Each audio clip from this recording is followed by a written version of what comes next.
No. No. Too much art. Too little time. In a world where art goes on sale,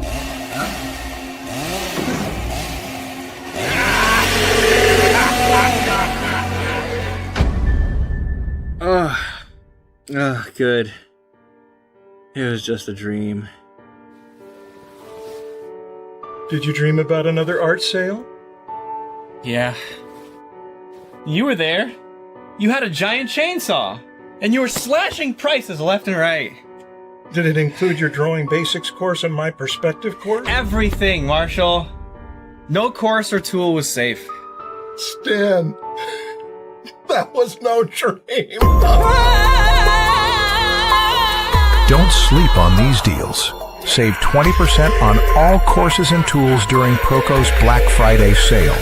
From now until December 4th. It's so good. It's catching the light on your shoulders. Yeah. Okay. It makes All me right. look better than Hugh Hefner. Yeah. Oh, yeah. Good morning, Lynn Nicholas. Hey, I agree. Marshall does look better than Hugh Hefner. He's looking a little shabby toward the end, you know? Marshall's holding it together. So. Yeah, he's really keeping it up. Ages like fine wine. That's right. How's it going today, man? It's going all right. It's I'm in upstate New York, and we have snow on the ground, my friend. Oh, I'm so It's jealous. coming. Winter is coming. You're jealous. Oh, okay. Well, I'll you can come over here. I'll trade you. February. Do you want to trade? You come out here and live here in February, and I'll come out to San Diego and hang out till spring. I got no problem with that. That sounds magnificent. I would trade in a freaking heartbeat. Oh my gosh. Outside of that, a thing that I would also trade with Lynn is his magnificent art skills, and he's here to share some of those with us today. What are we going to be doing? Well, we're going to just draw some robots, and we're going to touch on some stuff that I do in my robot and mecha drawing class. And I just want to talk about the, as someone who draws robots professionally, there's stuff that I see consistently as issues in people's portfolios. And I just want to touch on those because I made a course specifically to address those.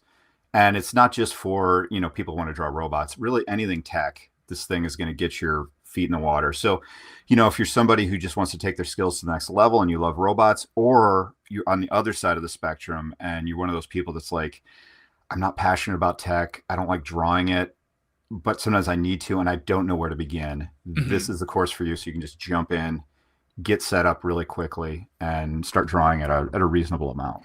Okay. All right. Heck yeah.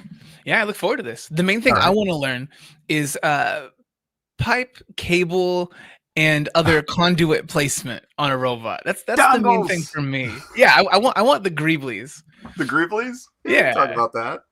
All right. So I'm going to bring your screen up here. If you guys have any questions for Lynn at any point during this live stream, please feel free to leave them in the chat if you're here live, or leave them in the comments if you're watching this after the fact, because this will be available for you to watch afterwards.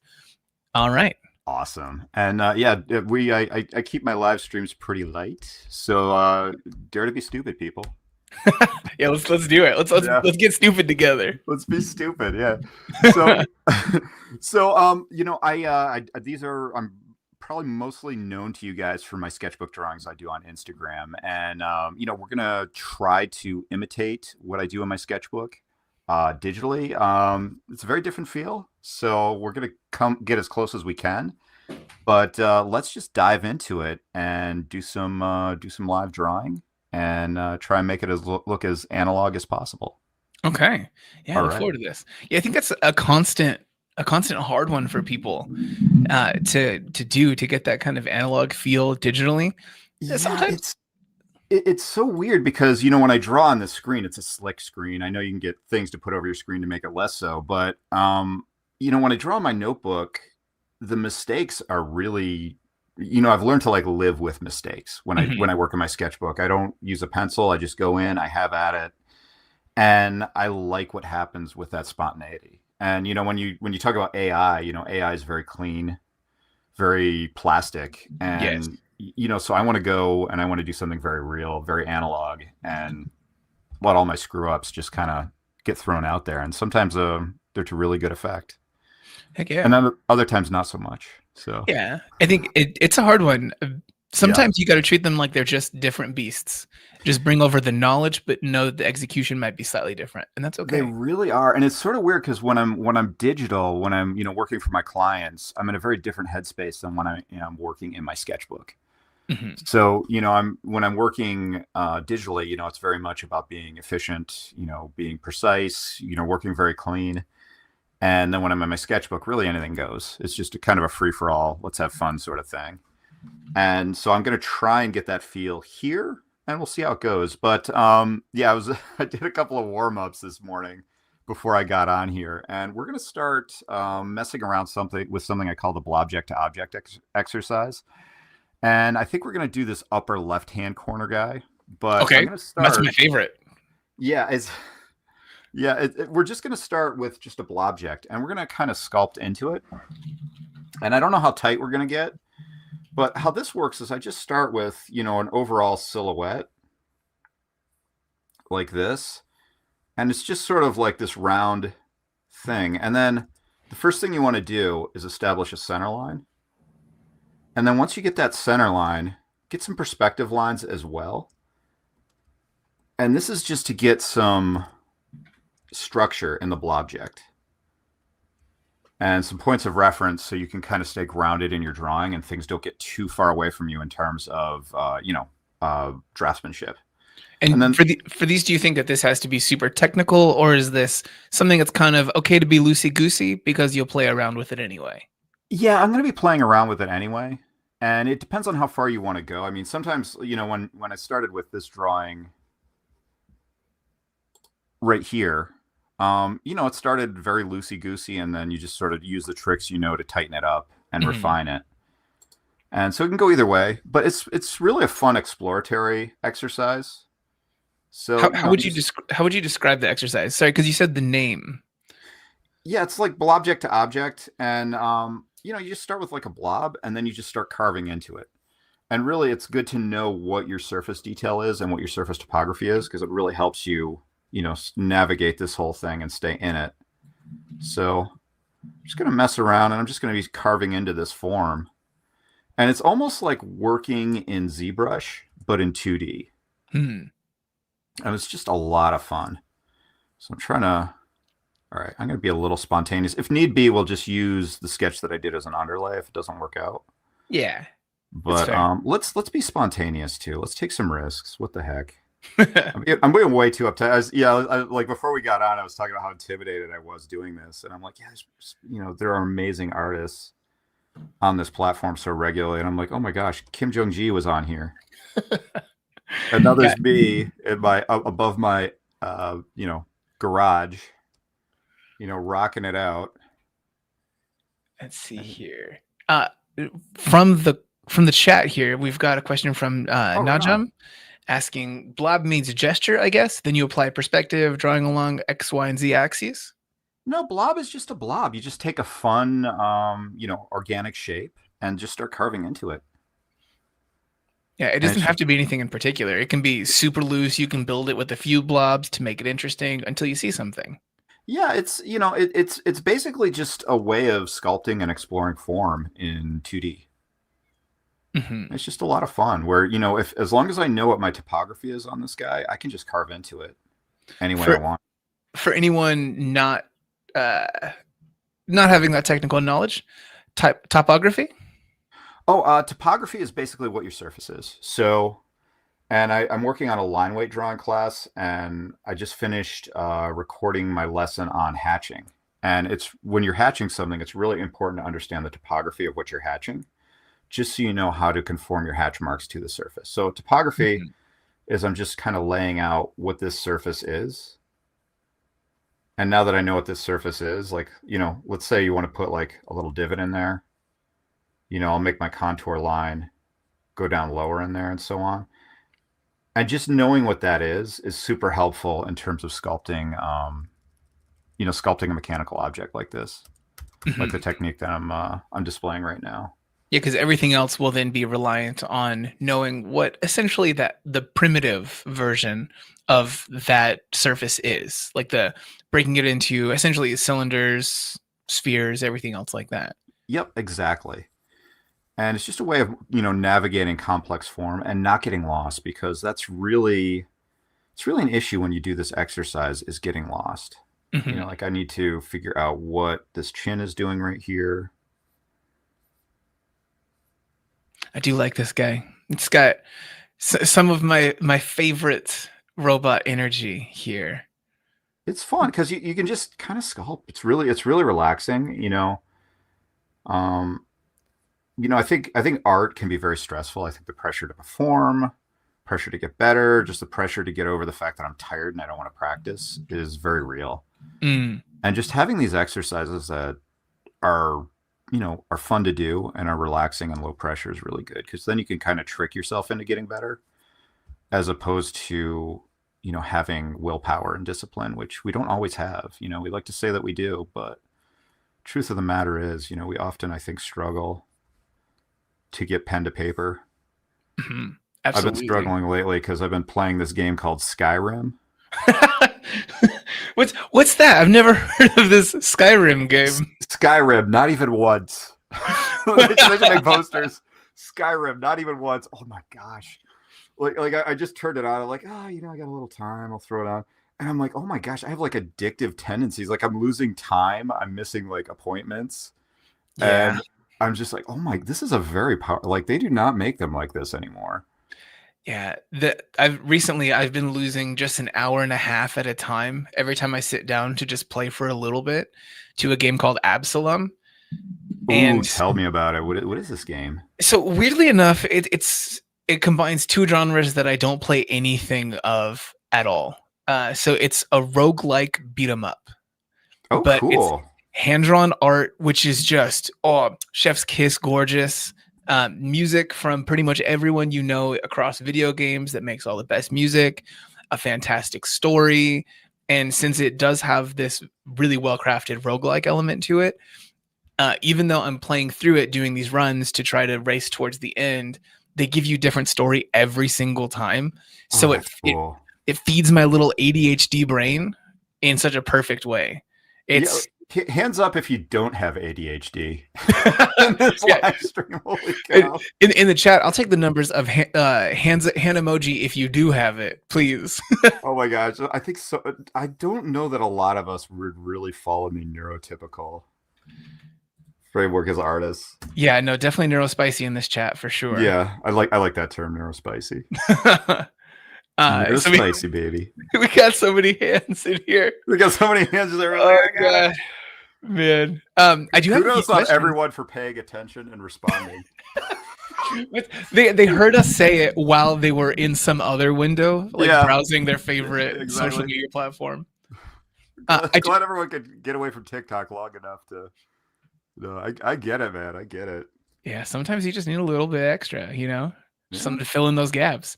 I have a few questions here from the chat if you do Let's want do it. those. I love questions. All right, so here just at the top, this is Woozy86 asking, is the course beginner friendly? I think it is. I've had I've had the course on another platform. I've had it on Gumroad for a while, and we've had beginners there, and it's really helpful because it's going to introduce you to concepts that as a beginner you can.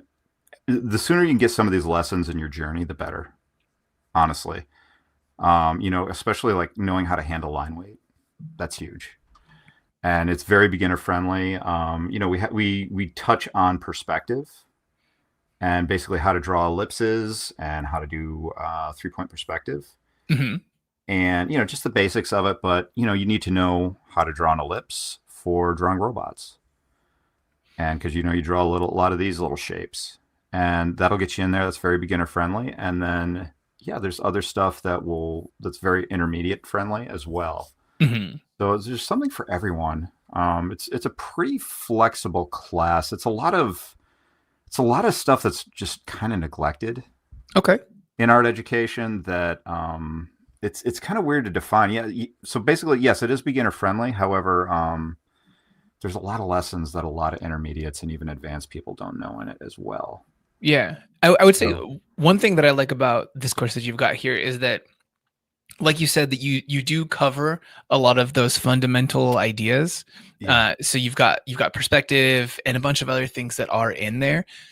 but you're kind of doing this like Mr. Miyagi secret teaching with it, where because they're learning something that they're interested in drawing, you're secretly giving them this mileage of those fundamentals while they're drawing the other things that hold their interest.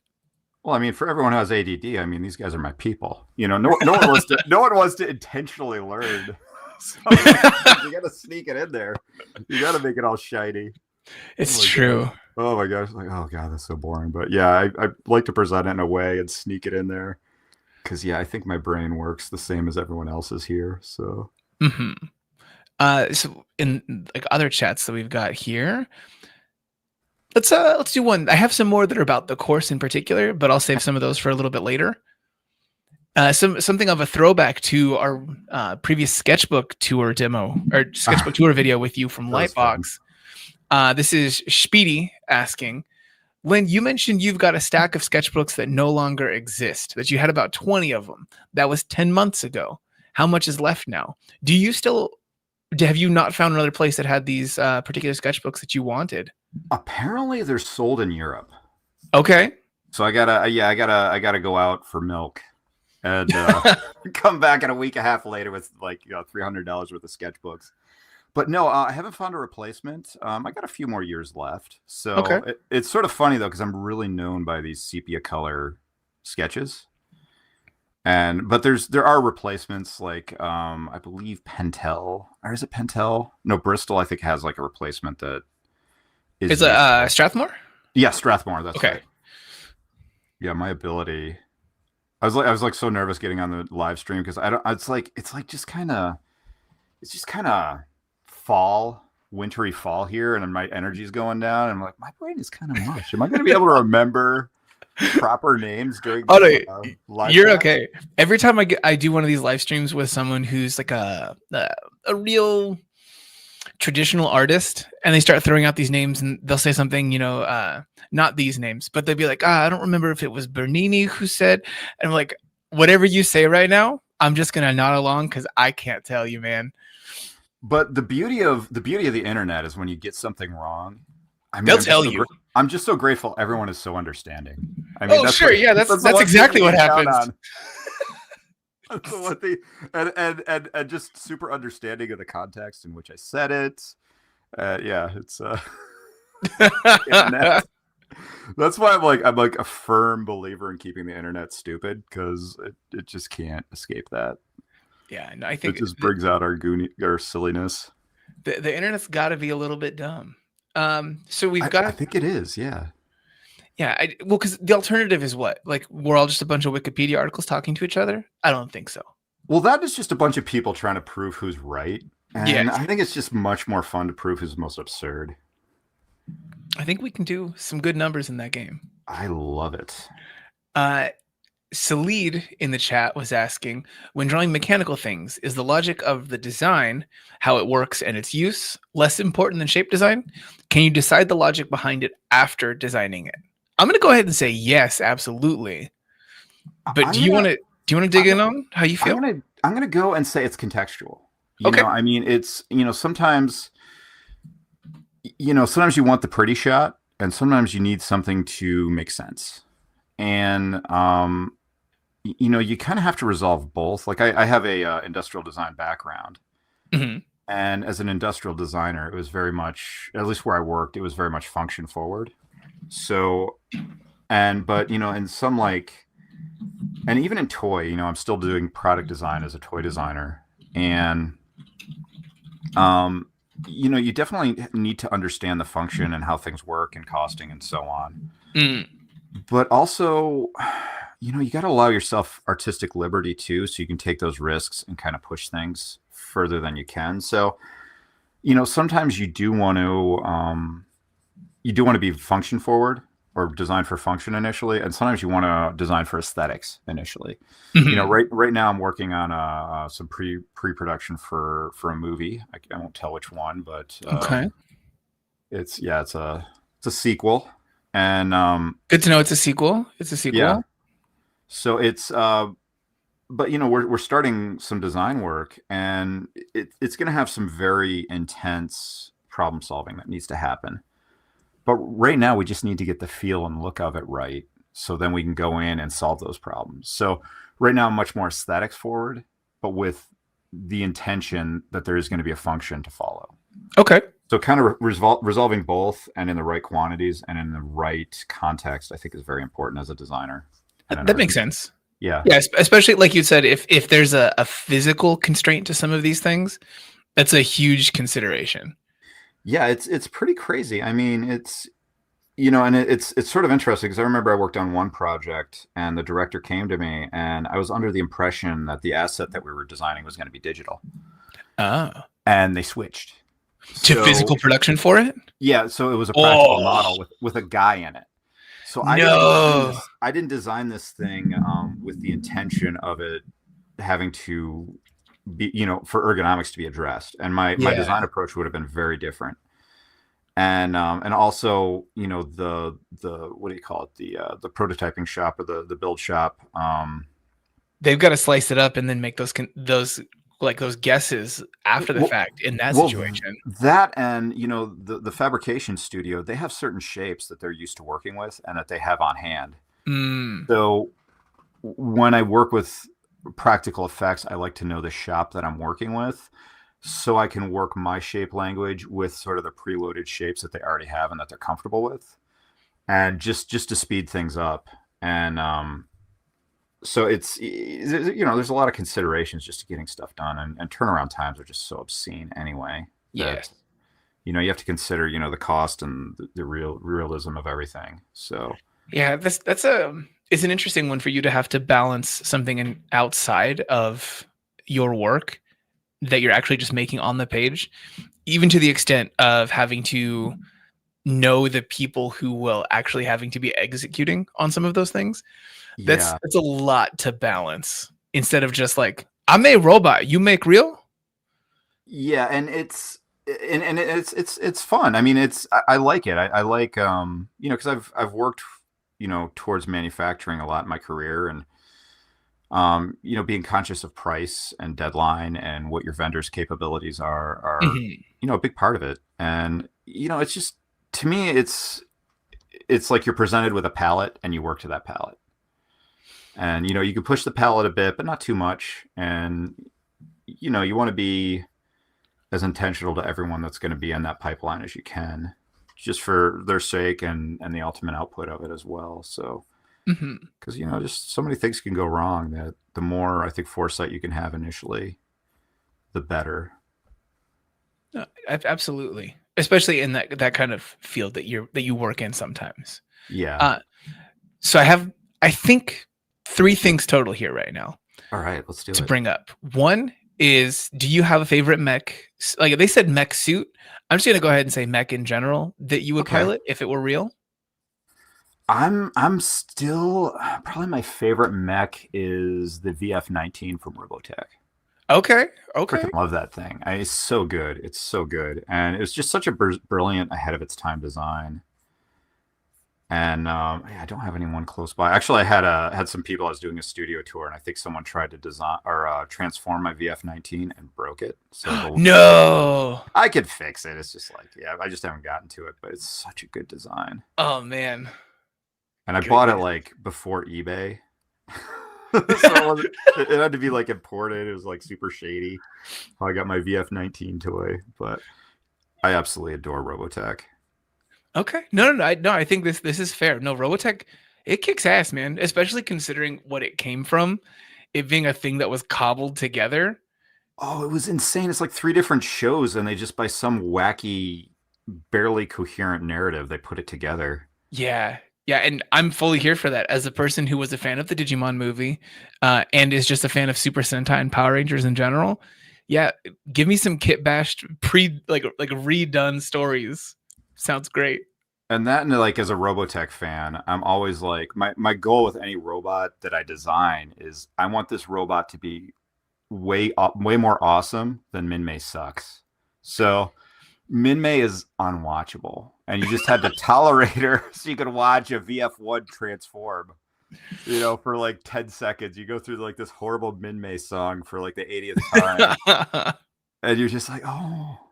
I could do this because there's going to be giant robots punching each other soon, Yeah.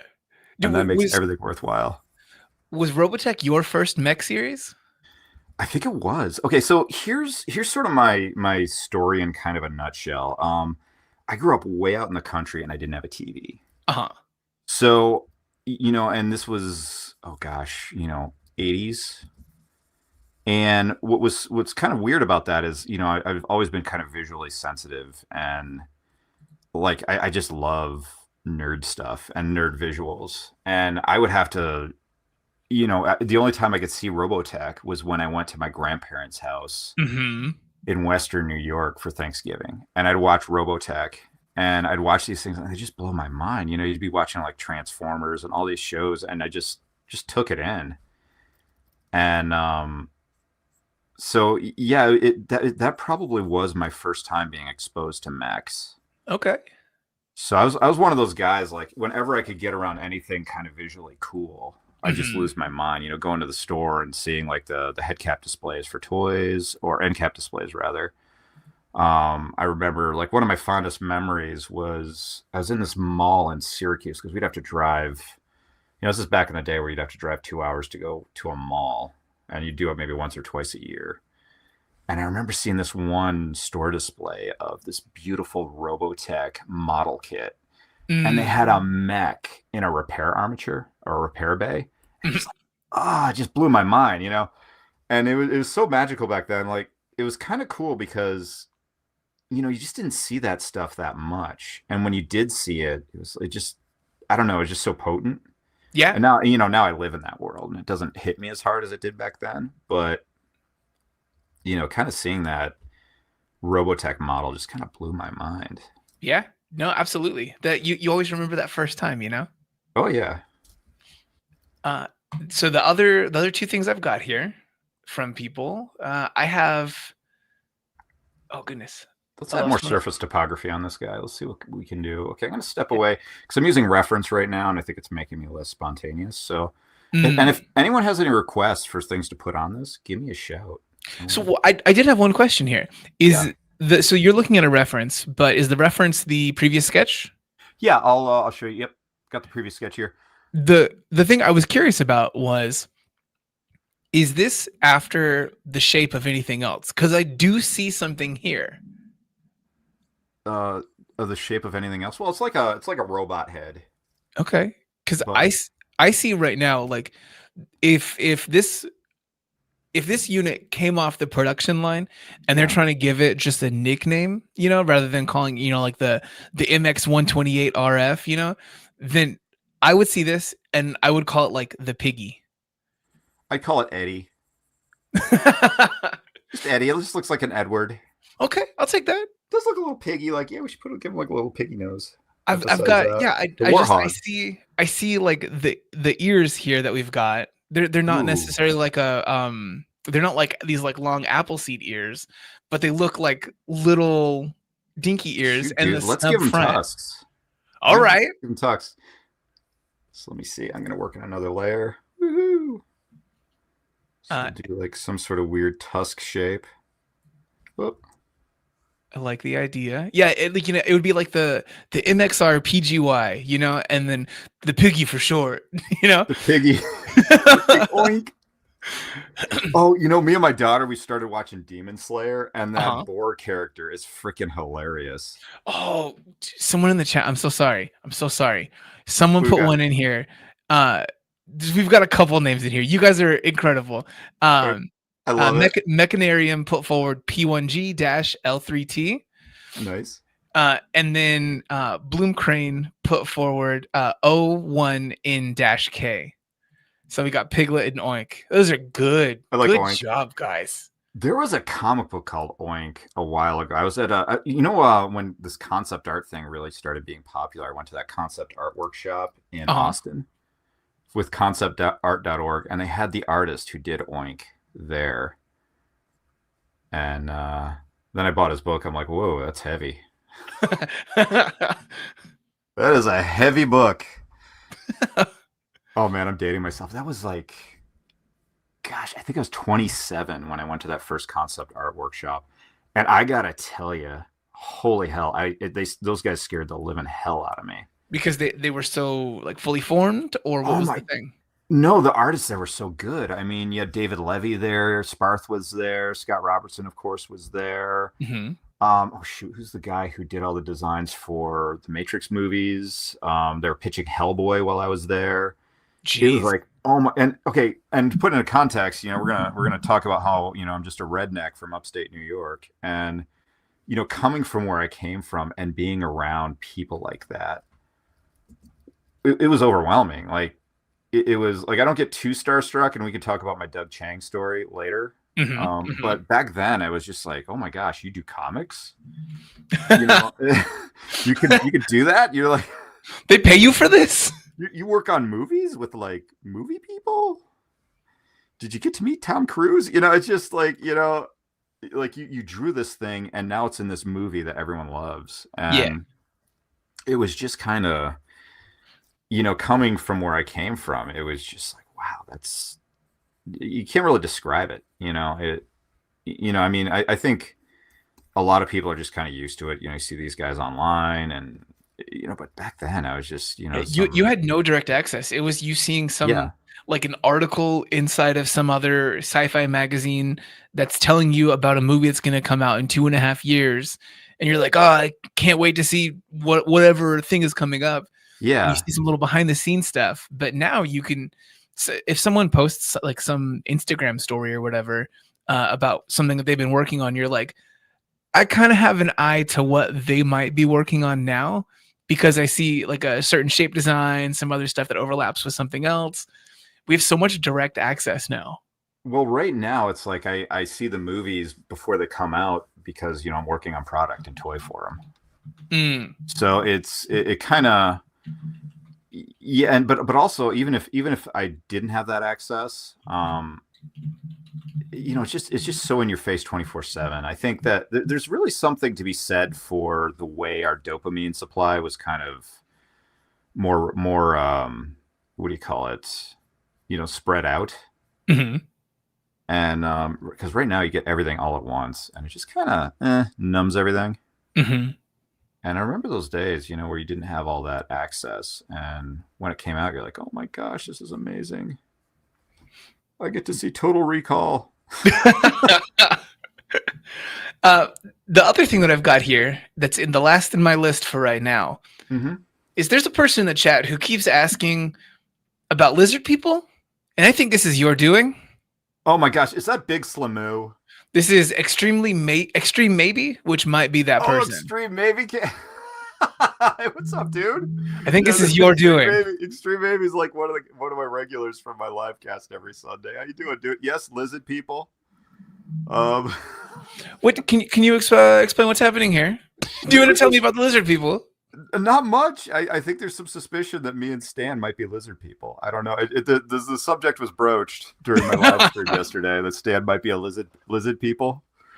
And I think we have some Y-Files fans in the group, which is amazing. So it's not lizard people. It's lizard people. I can't say it like the fish.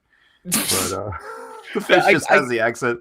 Lizard. I can't do it. I can't do the lizard people accent. I think I can neither confirm nor deny whether Stan has ever shed his skin ever in office before, but I have been here for a few years and seen him definitely eat some weird things that you wouldn't see a normal human eat. So yeah, maybe. And did he grab it across the room with his tongue? That's sort of a dead giveaway, you know? Yeah. You know, there's like a grasshopper gets into the studio, just boom, you know, just flies across the room into Stan's mouth. It's suspicious. Yeah, I mean, but we've all learned to not ask questions, you know? Exactly. Yeah. This is sort of malarkey that goes on in my live stream. It's a delightful place. If people do want to find you online to see some of those live streams, can they find you as Toyagogo pretty much everywhere?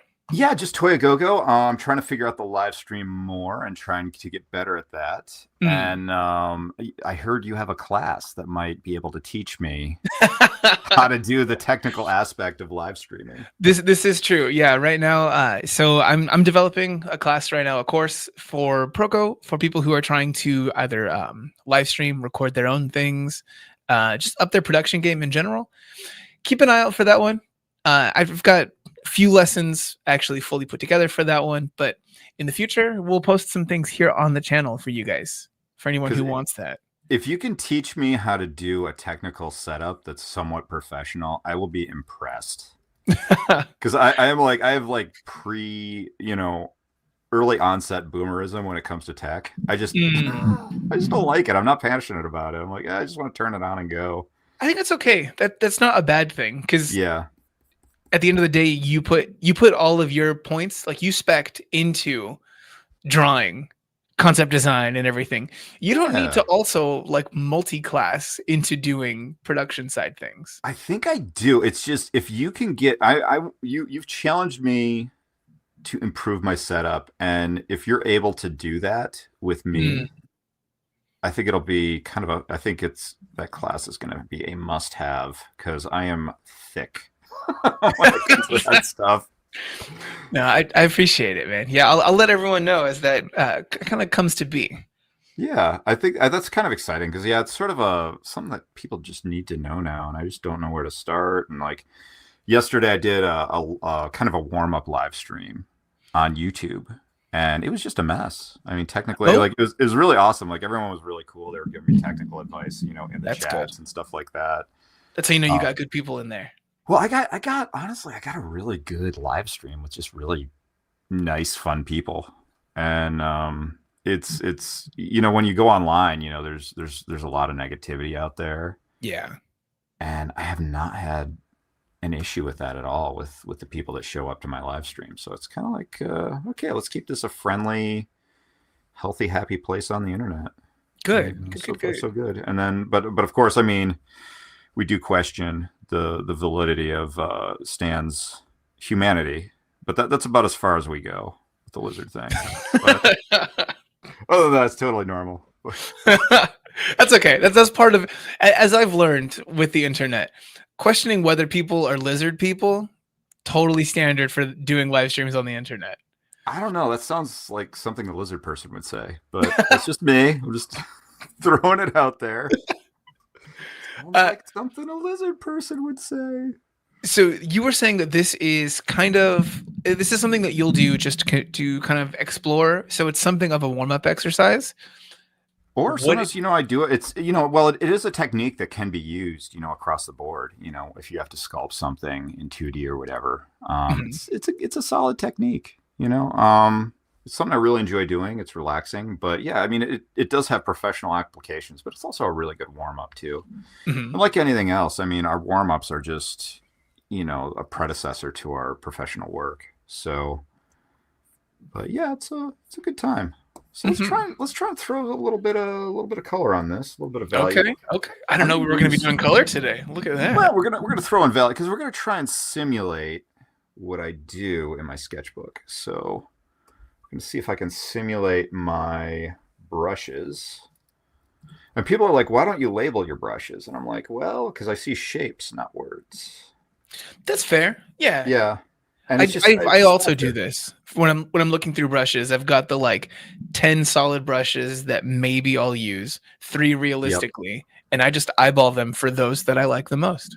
Yeah, it's just what you do. So I'm going to pretend that I'm throwing marker on here. Oh, what am I missing? What's going on? Oh, I had a selection on.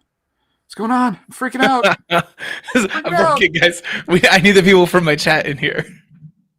What are you doing? You got your selection on. Oh my gosh.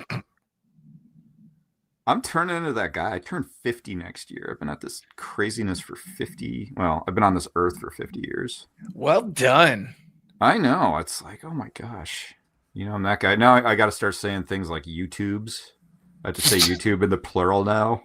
Yeah, you got to pull it back. Like on my Facebook page. Yeah. I emailed your page. I emailed your page. I sent you an email. Yeah. Which is wild. What?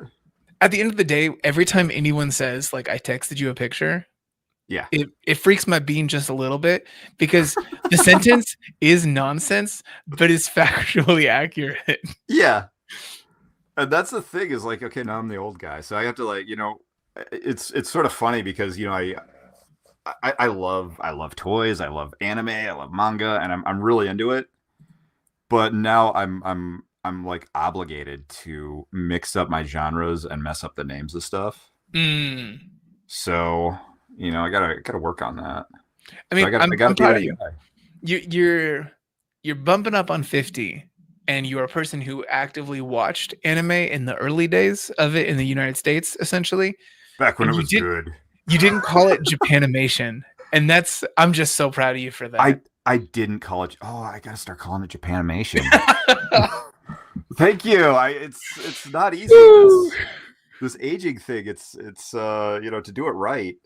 Now something that's really fun when you get older is just co-opting the trends that young people do. 6'7". Yeah, I've been doing 6'7" like crazy. I'm like, I will not be out annoyed, young man. I'm taking over 6'7". I'm owning it. And if you keep this up, I'm gonna co-op that stupid little haircut you have too. So I'm coming for you guys. I'm coming for you. Yeah, no, it's a wild one getting older, man. You got a few years on me, but I feel it. I don't recognize the kids coming up, but I respect them. How old are you? What are you pushing now? 36. 36. Yeah, time. Yeah, time is it's something else, man. I got to tell you, it mentally I just turned 13. Like I'm just about ready to start discovering girls, and I'm like, it's like, oh my gosh, I have like 3 kids. It just But you guys are still passing notes back and forth. Like, notes. Do you like me? I have not outgrown fart humor. Like I'm like a fart humor aficionado. And when people go after me for like, oh, you're being childish because you're making fart jokes, and I'm like, well, the oldest known written text is a Sumerian fart joke. So it's not immature humor. It's the classics. Yeah, no, it's truly, it's the core human function. Exactly. To make fart jokes. Oh, fart jokes. They're yeah. If you don't do fart jokes, I don't know what. Some of my favorite pieces of we'll call them art that have made it through human history. We'll call them art. That's what I want to do. That's what I want to. When people go, "What do you do for a living?" Well, you can call it art. Call it art. One of the things that I like is old political graffiti from Rome. It's incredible. It just shows humans have never changed. Like we have created so much technology, so many wonderful things. We've put so many incredible like theorists and the great thought leaders on the world's most incredible problems. We've really started to nail down the human condition, but also someone's just going to draw a wang on a wall with someone's name next to it. And that is considered great political critique. Yeah. It's fine. And no, the human wang has been a staple of political expression for. I wonder what was the first person to draw the human wang. Like they're gonna find the first recorded human wang drawing. Like it's like, my God, there's got to be a cave somewhere. That's just. I see. Like I'm applying the idea of how other ancient art was made. And applying a few of those techniques to the idea of how you would do that, my brain's a spinning. It's like these highbrow scientists, they're like Oxford educated scientists find their way into a cave, and they're like, I do believe that is a human wang, and they're just like, oh, it's a stem cell. My word. The really guy really just committed to it. Yeah, and then they have to sit there and then work on this wall wang this wall wang. They then have to go and carbon date and compare it to the tools that they found there. It's wonderful. Yeah, so it's. I mean, simultaneously, it's really prestigious to find the first cave wang drawing. But at the same time, there's kind of an issue where you're like with your PhD buddies at the I'm sorry. You want to say PhD while talking about wang art? Yeah, well, you're like, what's your dissertation on? It's like, well, I'm discovering the cell that's cancer biopsy we found a way to spin RNA into cure cancer. I'm gonna change the world. And what's your dissertation on? It's like, well, I found the first recorded human wang drawing. Yeah. And that's pretty much been my Yeah, my doctoral thesis. That's my bailiwick right now. Yeah, it's huge. I was in National Geographic, standing next to some pervert's drawings. The It's guys perfect. from Superbad. Yeah, it turns out circumcision started way before we thought. Yeah, they really knew what they were doing because. I want to say, if you guys enjoy this, you should go follow Lynn over on his socials, Toya Gogo, and you guys can save 20% on his course that he's got that will teach you how to draw robots like he's drawing here while he gets paid to do it while talking about wall wangs. You too can be a wall wang theorist while drawing robots with these skills. And I think you need to make a course about segues because that was really impressive. That does not. That's like the minefield of segues. The wall wang to robot drawing. Yeah. So as you've been working here and trying to mimic some of that traditional process and put that into your digital process, what do you think are the most important parts of it that you want to instill in this? And does that change from between the traditional and the digital? Well, the principles are the same. I mean, the effect is different. I mean, when you look at, these drawings, there's so much texture that just comes from the paper and, dealing with the unpredictable reality of life. But ultimately on both of these, I'm just trying to describe a form very quickly. Mm-hmm. And, it's sketching, I work a lot in shorthand. And, I want to convey this to myself or my client as quickly as possible. And so it's really about just economy. But the look is slightly different, but, I'm communicating just about the same thing. Yeah. The core strengths here of the traditional work are still present in this digital one. I think even I don't know what tools you use most often when you're working traditionally, but I still feel that in the line weight that you've applied here. And I think that the process has still been the same. You built it up with some lighter lines, some thinner lines. And then over time you go back through, you find what's most important to communicate, where there's overlap and other things like that. And you'll reinforce those or push them back as necessary as you apply something that's a darker value with a darker marker, or even a highlight with the white. And it's just, kind of go in there and have at it. And it's different. I mean, it honestly, I would have preferred to do this in my sketchbook. Certainly. But, and it's sort of funny because like sometimes my clients want me to work, analog like they see in my sketchbook as well, as opposed to digitally. Is there a reason that they normally give for that? Because that is interesting. They like the look. Okay. Yeah, they like the look. But there's an issue with, working analog is that I can't control Z. I can't respond to edits as efficiently. And the beauty of, having digital tools is you do have that flexibility to design. Yes. And design is somewhat incumbent on iteration. So I think I really butchered the term incumbent, but I didn't feel anything super negative towards this. And I love English majors. Come on, guys, get in there. But I think when you're designing, you really need to know how to iterate. You need to know how to, respond to your clients' direction that they want to do. Because a big part of design is showing what you don't want to do. That's fair. And so, presenting ideas that may or may not work to your client is just as important as getting the right idea. Because you don't really know that you have the right idea until you see a bunch of wrong ideas. Mm. And then, depending on what the market wants, what your cost is, so you got your client, but then your client's got to go to marketing. They got to go to engineering. They got to go to manufacturing. And all these things are going to have changes. Or, they're, my client's, talking to a film studio about making a toy or something for X, Y, or Z movie, and something changes. Mm-hmm. And, you need to be able to adapt to that. And digital tools are really great for that. Absolutely. And, whereas if I worked analog and I threw this out, it's like, well, that's it. It's almost, you kind of want to watch out for that. I'm curious, do you find yourself taking something in that you do work on traditionally in this analog way, photographing that, throwing it into a digital tool, and then kind of kit bashing it around? Not really. I mean, my analog stuff, I kind of keep them separate. Okay.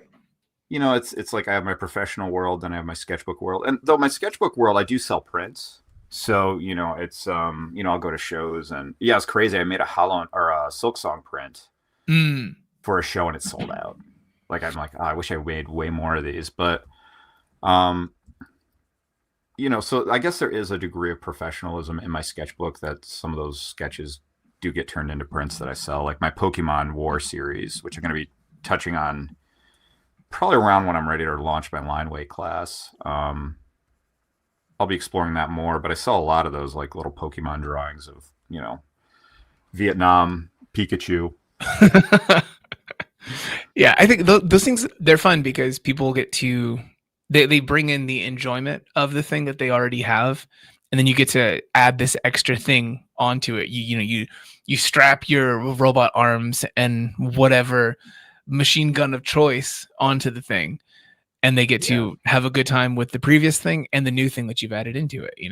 Well, that and it gets you asking questions because those Pokemon drawings, they're part of lore. I talked about that when I did the live stream or the sketchbook tour. Yeah.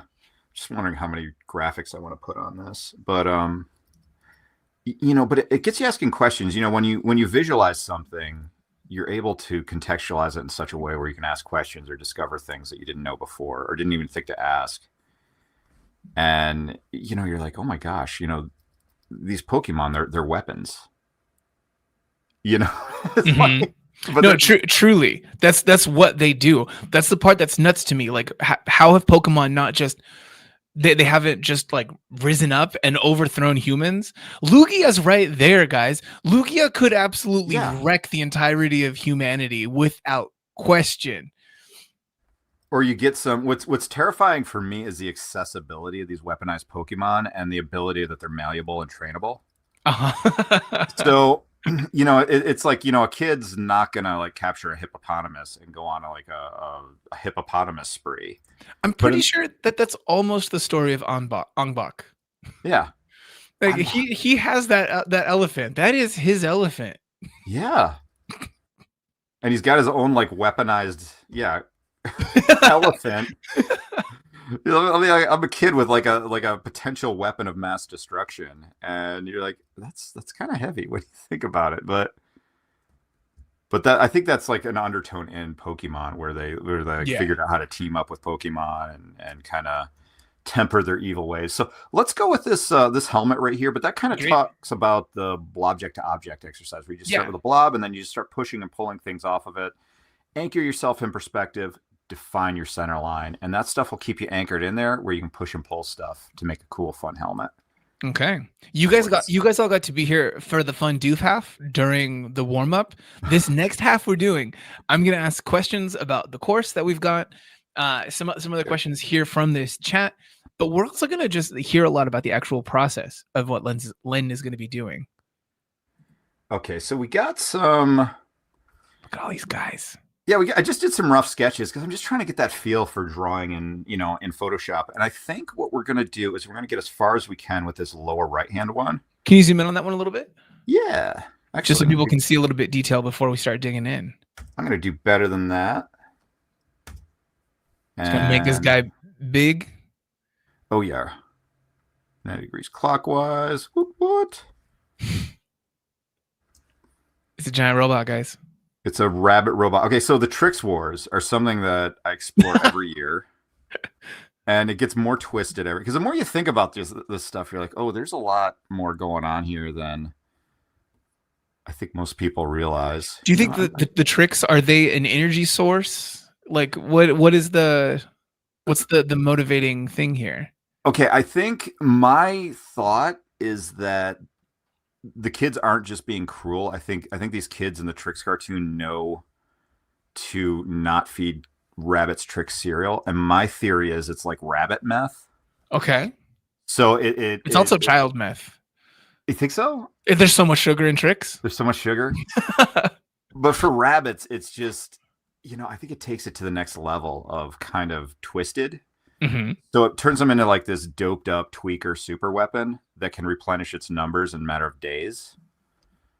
Okay. Because I'm on board. if you look at meth, it actually hypersexualizes people. So As the rabbits, if you hypersexualize a rabbit, what do you get?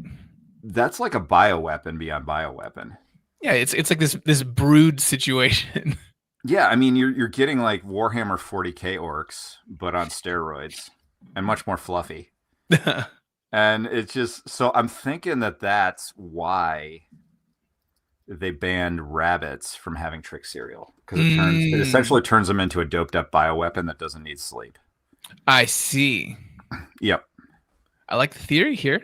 I know, it's my theory. So I got to explore that a little bit. So I'm going to have like a Pablo in the next week or two. I'm going to have a Pablo Escobar looking picture of this rabbit just, with a pile of ground up trick cereal in front of him. It's like little tricks under his nose. And it's just, it's where my brain goes. So that's my reasoning behind the tricks wars. Yeah, I appreciate this idea here, this notion. Yeah. So just a couple things that I want to make sure that we hit as we're going through this process, that we do have a couple questions from people. Oh, let's do it. Yeah, keep those questions coming. I want to get those answered as quickly as possible, so I don't want people to have to wait. I'm sure that a few of these will come up as you're just working through it. So I'm going to give them to you, and then you address them as it comes up. And if you don't, I'll bring them up again. So we've got from L here. They were asking, I'm curious how you scrap or recycle robots, how you reuse some parts.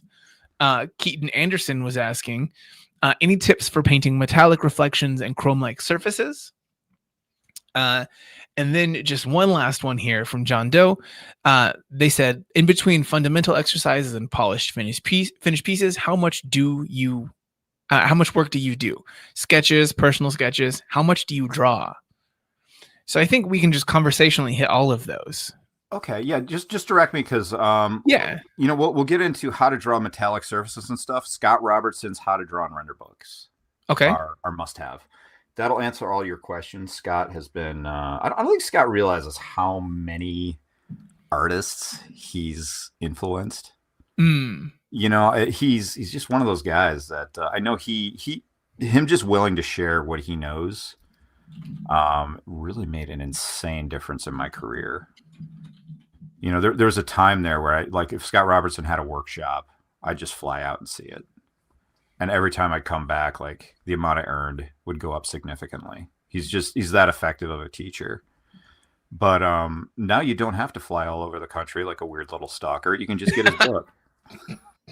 It's kind of him to have done. It's also nice for him as well.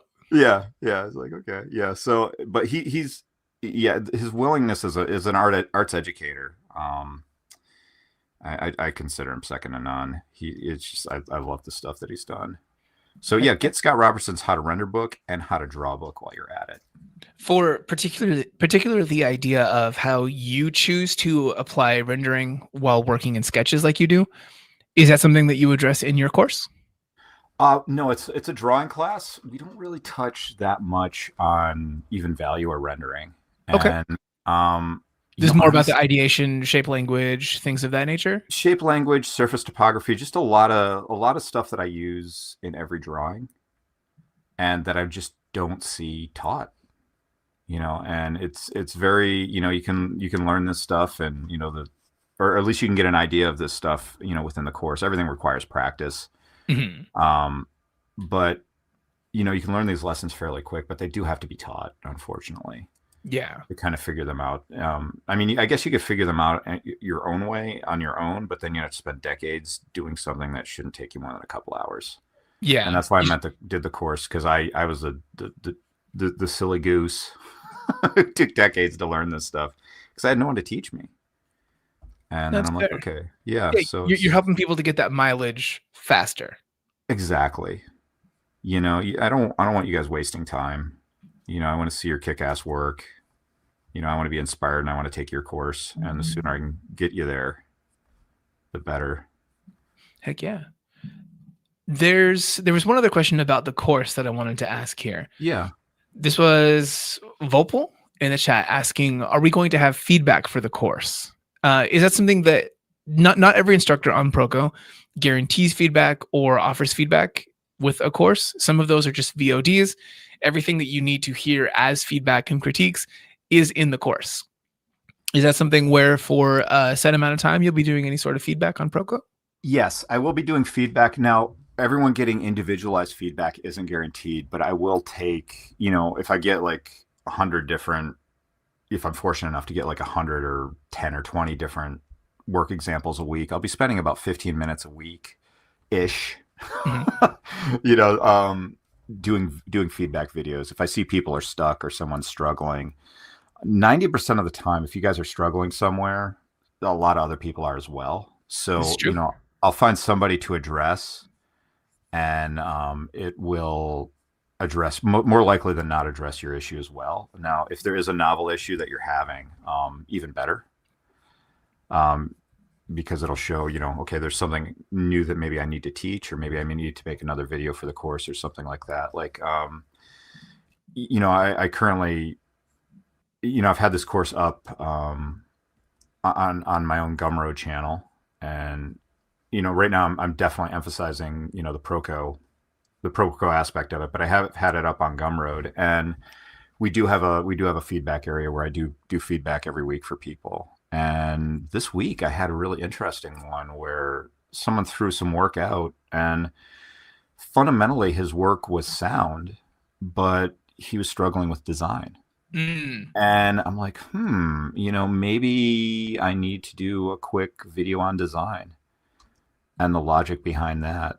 So, it's so basically, I guess we're not going to leave you hanging, Yeah.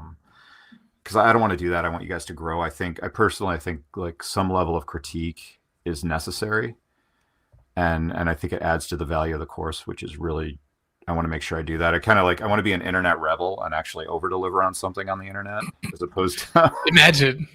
as opposed to like rip you off. Like the internet is just turning into a big rip off machine. So there will be feedback. It won't be individualized, but it will most likely address whatever issues you have. So, and there will be feedback. This makes sense. Yeah, that's kind of the path that we choose for Proko for any of Stan's courses or any first party courses. Like, let's say our more recent courses that we did with Dave Greco. That's how that will happen as well. There or even Marshall's courses. The assignments will come out.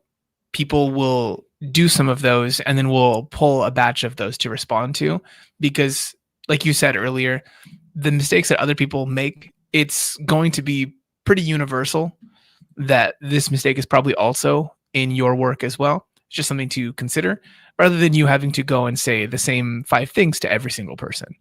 Oh, and if anyone wants to know what I think influenced the front shape of this robot here, I'm just going to point right there. Can you guys make that out? I don't. It's a Metal Gear Rex from Metal Gear. I got the 3A one. I'm like, this looks familiar, and I look back. I'm like, oh, I put it in there myself. I did it. Oh gosh, such good designs on that game. In the chat, Augtist said, I just have a graphics tablet, not a display. You don't need a display tablet. I don't know, Lynn, as a person who's been working in the concept art field, where you probably worked digitally quite some time ago, did you always have a screen tablet? No, I used to. I used to have just the Wacom tablet. Started, and I'd draw everything analog, scan it, and then render it. Oh my gosh, that was way back in the day. Started my business with that, and then then I got into these tablets, and I'm like, okay, it's like, why not? The future. Yeah. No, there's something to be said for the idea of having a piece of technology like a screen tablet where you can see what you're drawing on that tablet, but there's also nothing inherently wrong with doing it like people have done for ages, where you're drawing on a digital tablet down here while looking up at your screen. There's a person that I always like to mention for this one. It's an animator named Bahi JD, who's worked on freaking everything and is just a profound legend.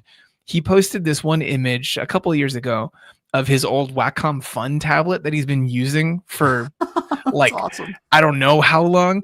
This half the surface is worn away from him drawing on this thing for so long. Oh, It's like it's like a 6-inch tablet, and he's been making just these incredible episodes of like One Piece. He worked on one of the recent Star Wars, their whole anime thing, Star Wars Visions.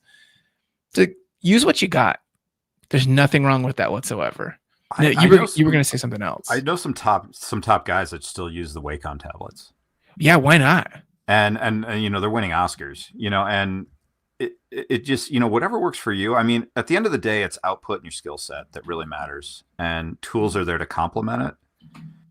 But just because one tool works for one person doesn't mean it's going to work for you, or that it has to work for you. Absolutely. So it's we're all kind of, again, going back to the neurospiciness. We're all a little neurospicy, and you got to kind of honor and figure out your work process and what makes you effective. So yeah. But yeah, it does suck that what's going to make me effective is like a $3,000 tool. That's not great. But you do what you got to do. I did want to ask a few questions here about what you're working on. So you took your smaller design, one that was let's say like less refined, because you worked on it at a smaller scale to be able to develop many different iterations on the same page. You pulled it up, and you're doing something similar to what you had done with the blob helmet earlier, where you pulled that up and you laid in some perspective lines just so you can have things be consistent, because this is, at the end of the day, a technical kind of illustration. So if you have things going kittywampus everywhere, it might not feel the best. I'm a big fan of a little bit of kittywampus in all my drawings. Okay. Especially with mechs. I think it does allow for kittywampus. It's just managing it. I like that term, kittywampus. I'm taking that. I made that up. That's mine. So, but you do need to be grounded in perspective and have a sense of orientation when you're drawing. Otherwise, things will just turn out, not great. Like sometimes in my nightly drawings, if I'm tired or something and I do a mech and it looks off, I don't like that. I like things to be somewhat balanced and somewhat believable in terms of perspective. And you could really tell when it doesn't go right. Mm-hmm. So, particularly when I worked digitally, I forgot to lock my pixels there. I know. I can't tell you how many times I put in perspective lines and then ended up doing a final drawing over them and then having to get them out. I'm in the middle of a situation where I'm drawing a magic card for a friend's fan magic card set. And I was with him the other day, and I laid in all these lines over my sketch, these nice juicy lines, because I love making lines. Oh yeah. And then I lowered the opacity on it so I could draw something that was in the foreground of it. And then apparently I just combined that with the next layer. So I've got this like 30% opacity, really nice drawing. That's brilliant. That I locked in at some stage like 3 hours prior. That's the worst. Something I've never ever done. That's never happened to me. Gosh, I don't know what your problem is. I mean, luckily, I am uniquely poised as a person who teaches people how to work around digital tools. Where looking at it, I'm like, okay, no, yeah, I'll just take that, lock transparency on it, fill everything with black. I'm good. Yeah. With this particular situation, it would have been so easy for me to be so screwed and have a much worse situation if I weren't me, Having those technical skills to get you out of those situations is nice. Yeah. I mean, that's another great reason why to use digital tools, is it really can get you out of stuff. Mm-hmm. What's weird though is lizard people. What's that? Lizard people.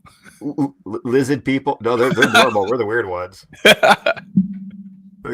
How dare you call us weird? What's weird?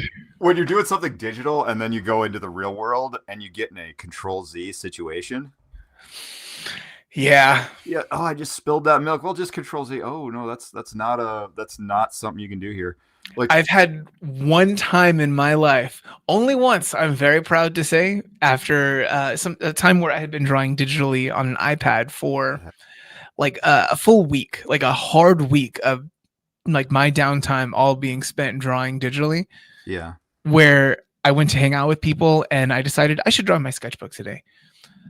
I went and I was going to do something, and I put my 2 fingers down and I spread them apart so I could zoom in on something.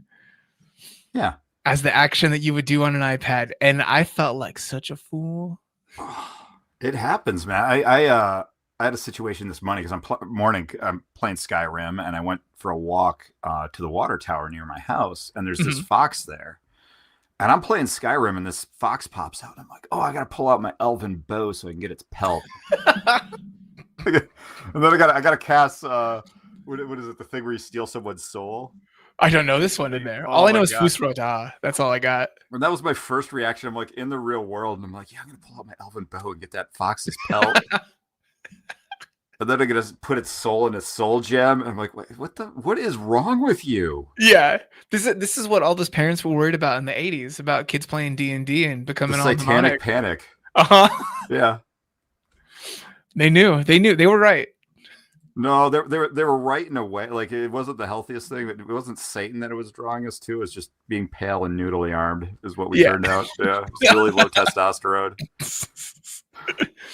Like, you couldn't draw a bow back if you tried there. Don't get me started on you using a compound bow. Yeah, exactly. I Skin an elk to save your life. I wanted to check in on a few things here. So, yeah. First and foremost, for the art, what are your main considerations when you're working from a sketch and taking it to more of a finished kind of polish? Like, what are you thinking of at this stage? Well, I want to keep that spontaneity, and I want my my line weight to be right. I talk a lot about this three different line weight approach to line weight, and in the class. And, so I'm trying to be consistent in how I'm describing things. I'm trying to think about, not so much here, because I'm kind of in like toy design mode right now, because I'm on my Cintiq. But when I'm drawing in my sketchbook, I'm looking for every opportunity I can to leave my lines open. And how I'm going to solve that puzzle of, setting it up for that. So, yeah, so that's sort of what I'm thinking of. I mean, and then are my design, are my lines lining up? Am I avoiding tangents? I do like you. I think that you do a very good job of communicating with an economy of line, showing something being larger and actually having perspective to it. With the small things that you do here, when you actually have something get posed, it's not even in some like sort of like extreme action, but it's got enough action and movement going in even the most like static object that you draw to where you have a believable mass to it because of overlap. Like here with the shoulder, you've got that big shoulder plate, that like pauldron kind of thing. Yeah. You showed those things, and I think that's something that people overlook a lot when they're just figuring something out with a sketch. They want to kind of just design some objects rather than placing them interestingly in juxtaposition to each other. Yeah, no, and that's true. I mean, and that's what it comes down to Stan's class, in drawing fundamentals, he emphasizes perspective, or not perspective, but gesture so much. And when I am successful in a robot drawing, let's go back to my early sketches and kind of pick on my drawings a little bit. Where are they? There we go. All right. First off, they're upside down.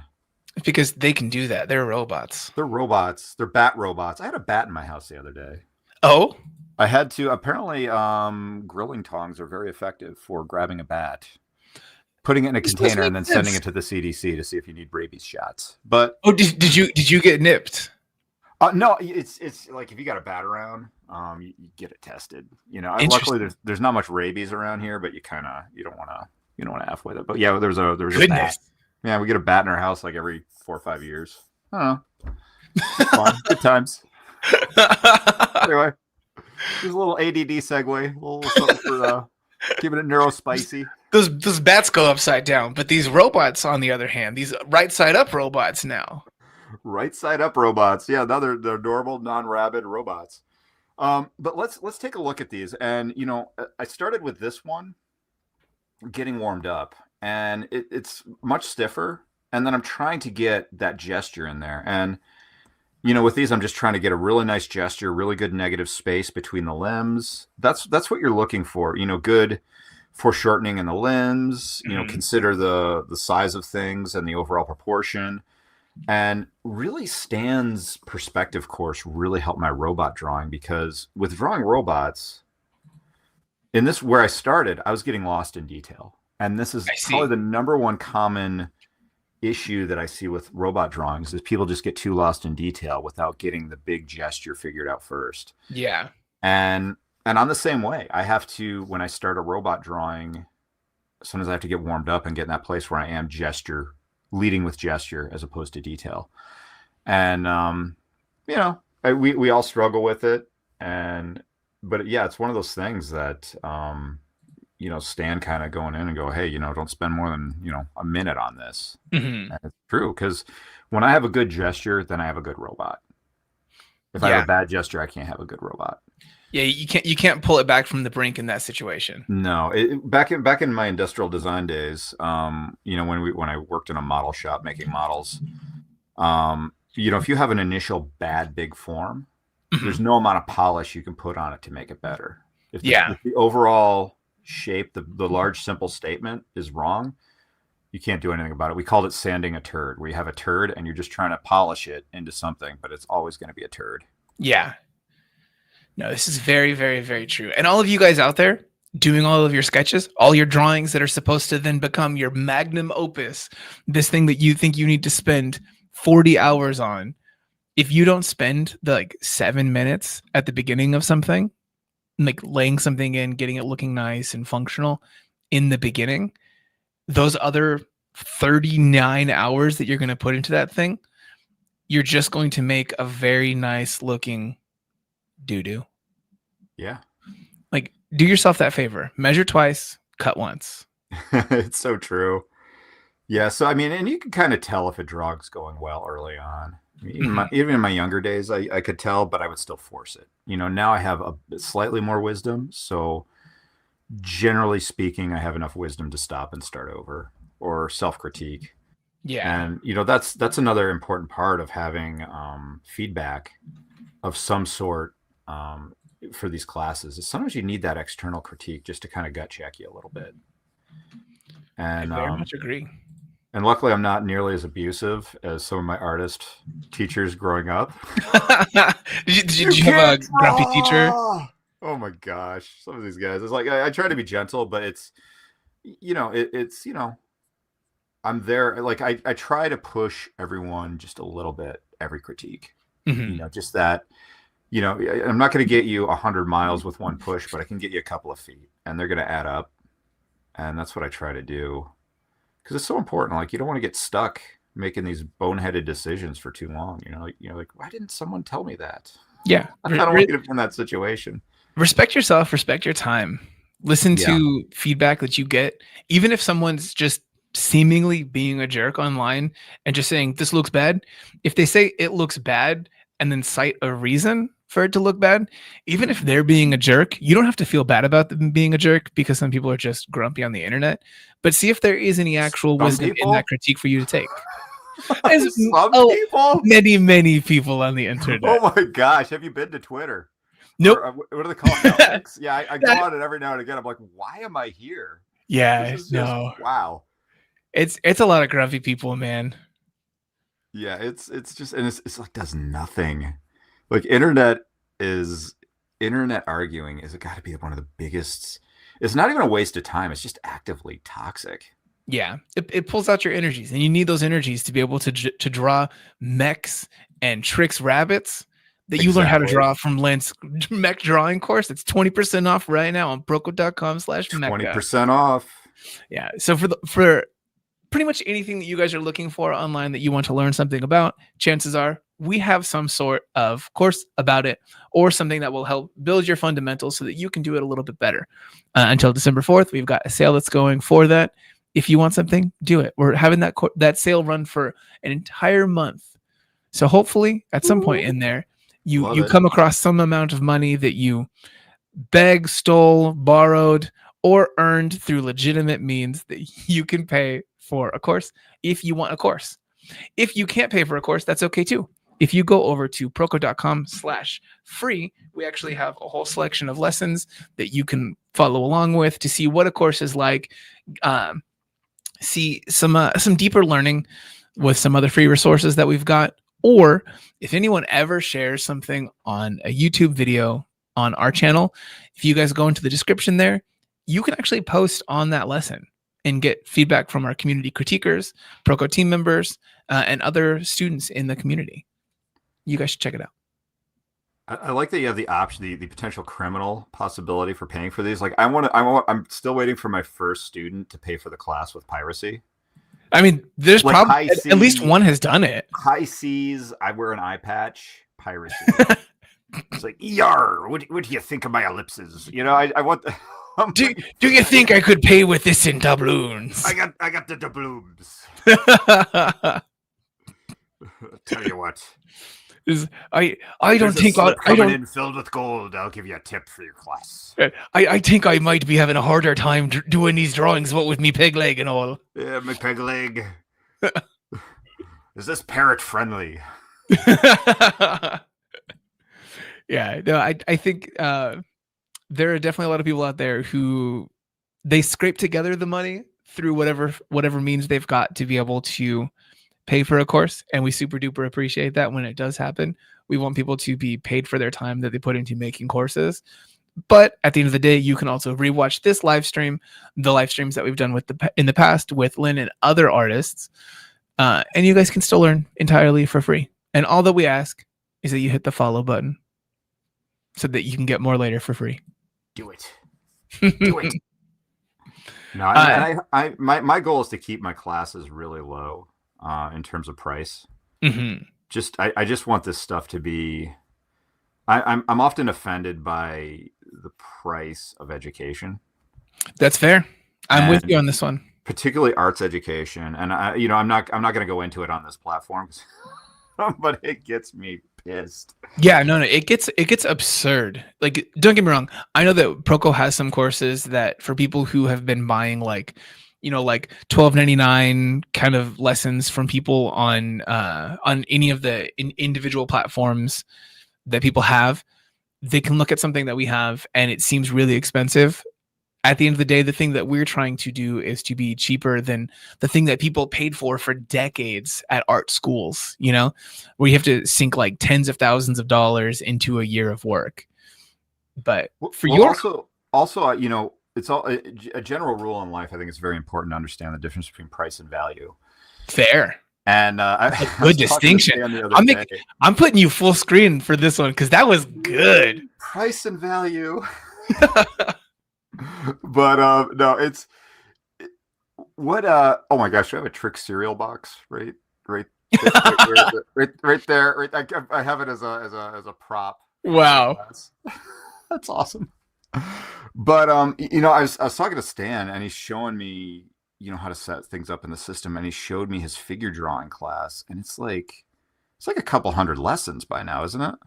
For drawing basics? Yeah, drawing basics is a very long one. It's a long thing, and past like a marketing idea, it's also a course that you can go through more than once because it has the fundamental level and the intermediate to advanced artist second level for all of the assignments. Yeah, what got me is it's a couple $100, and for something that if you went to college to learn, it would probably cost you, anywhere between $3,000 and $10,000. Yeah, possibly more. Yeah, drawing basics is $127.50, and yours is $27.50. What? Yeah. My gosh, they're practically giving it away. But no, I mean seriously though, Stan, how have you not put these colleges out of business? They were doing it to themselves, man. As a person who went to art school, yeah, it just it just bothers me so much. Yeah, no, it's not. Yeah, the value is not there for college right now. I hate to say it. No, and it's some of it's not their fault because of just the advancement of some technical like digital tools and things that have allowed people to get a lot of that networking experience in person. On the other hand, it was just profoundly expensive. even in a place where they don't have some like massive building upkeep cost, or the teachers there are definitely not getting paid that much. If they're getting paid at all. I worked for a Truly. college nearby, and they did not pay me What? for a drawing honorarium I did. And now is this I will because you're in the middle of the woods like you talk about? No, I'm like in I'm like in Syracuse, New York. I won't Okay. talk about what school it was, but yeah, they did not pay me. Damn. Yeah, I was like very little. I won't go into the details of it, but it was like, that's not right that you can do that. That you can take a full semester's worth of work and just not pay someone for it. Now, was the agreement there that they were supposed to pay you and then Yes. they just backed out of it? Yeah, they weren't going to pay what they agreed to, and they offered me like this piddly sum, and I'm like, well, that's kind of insulting. That's disgusting. Yeah, it was just really, like, it's not great, and what can you do? But yeah, it really, it's not unheard of for that to happen, and there's more to the story, but I was trying to really work with the college to make my compensation model amicable to both of us. Yeah. And we agreed on something that I think would have worked, and they pulled out. That's awful. When I had one last lecture to do. Yeah. Like, well, if that 500 isn't good enough for you, you're, goodbye. I'm like, yeah. What? And I'm like, well, that's so it's, there's some definite issues with colleges right now. In terms of how they pay instructors and so on, that really grind my gears. So I'm always encouraged to see other educational models out there. Yeah, and that sucks, man. Yeah, it was unfortunate. It wasn't like, oh, this broke me or anything. But yeah, but still, it was like, that sort of thing shouldn't happen. Mm-hmm. But it did. Yeah. So you're just like, all right, but I don't know. What can you do? Yeah, I mean, hopefully, it's a mutually beneficial situation for you, working with us. I hope so. I think it will. I've been such a big fan of your platform forever. Thank you. I mean, just being here is like a huge honor. So, what? Speaking on that one, so one of the things that you had talked about earlier was that you had been kind of nervous to come here and do this because you were thinking about this is a place where Kim Jong-gi has been before. But for you have a history of having met people that you looked up to and having had this go particular ways. I think that you were mentioning a little bit of a story that you. Oh, do you want to? Are people ready for my Doug Chang story? Yeah, please tell us about this. Okay. And for anyone who's like they're an artist who's just starting to learn, so they're not fully fleshed out on who's who. Tell them about Doug Chang. Okay, Doug Chang and what is happened? Probably one of my all-time favorite concept artists. He worked on episode 1, 2, and 3. Star Wars, all sorts of other Star Wars. And he's a tech guy. I'm a tech guy. His work's just amazing and super inspiring. I just used to study it. I mean, when episode 1 came out in '99, they sold the art book at Barnes and Noble, and I picked it up, and I'm like, oh my god, it was overwhelming.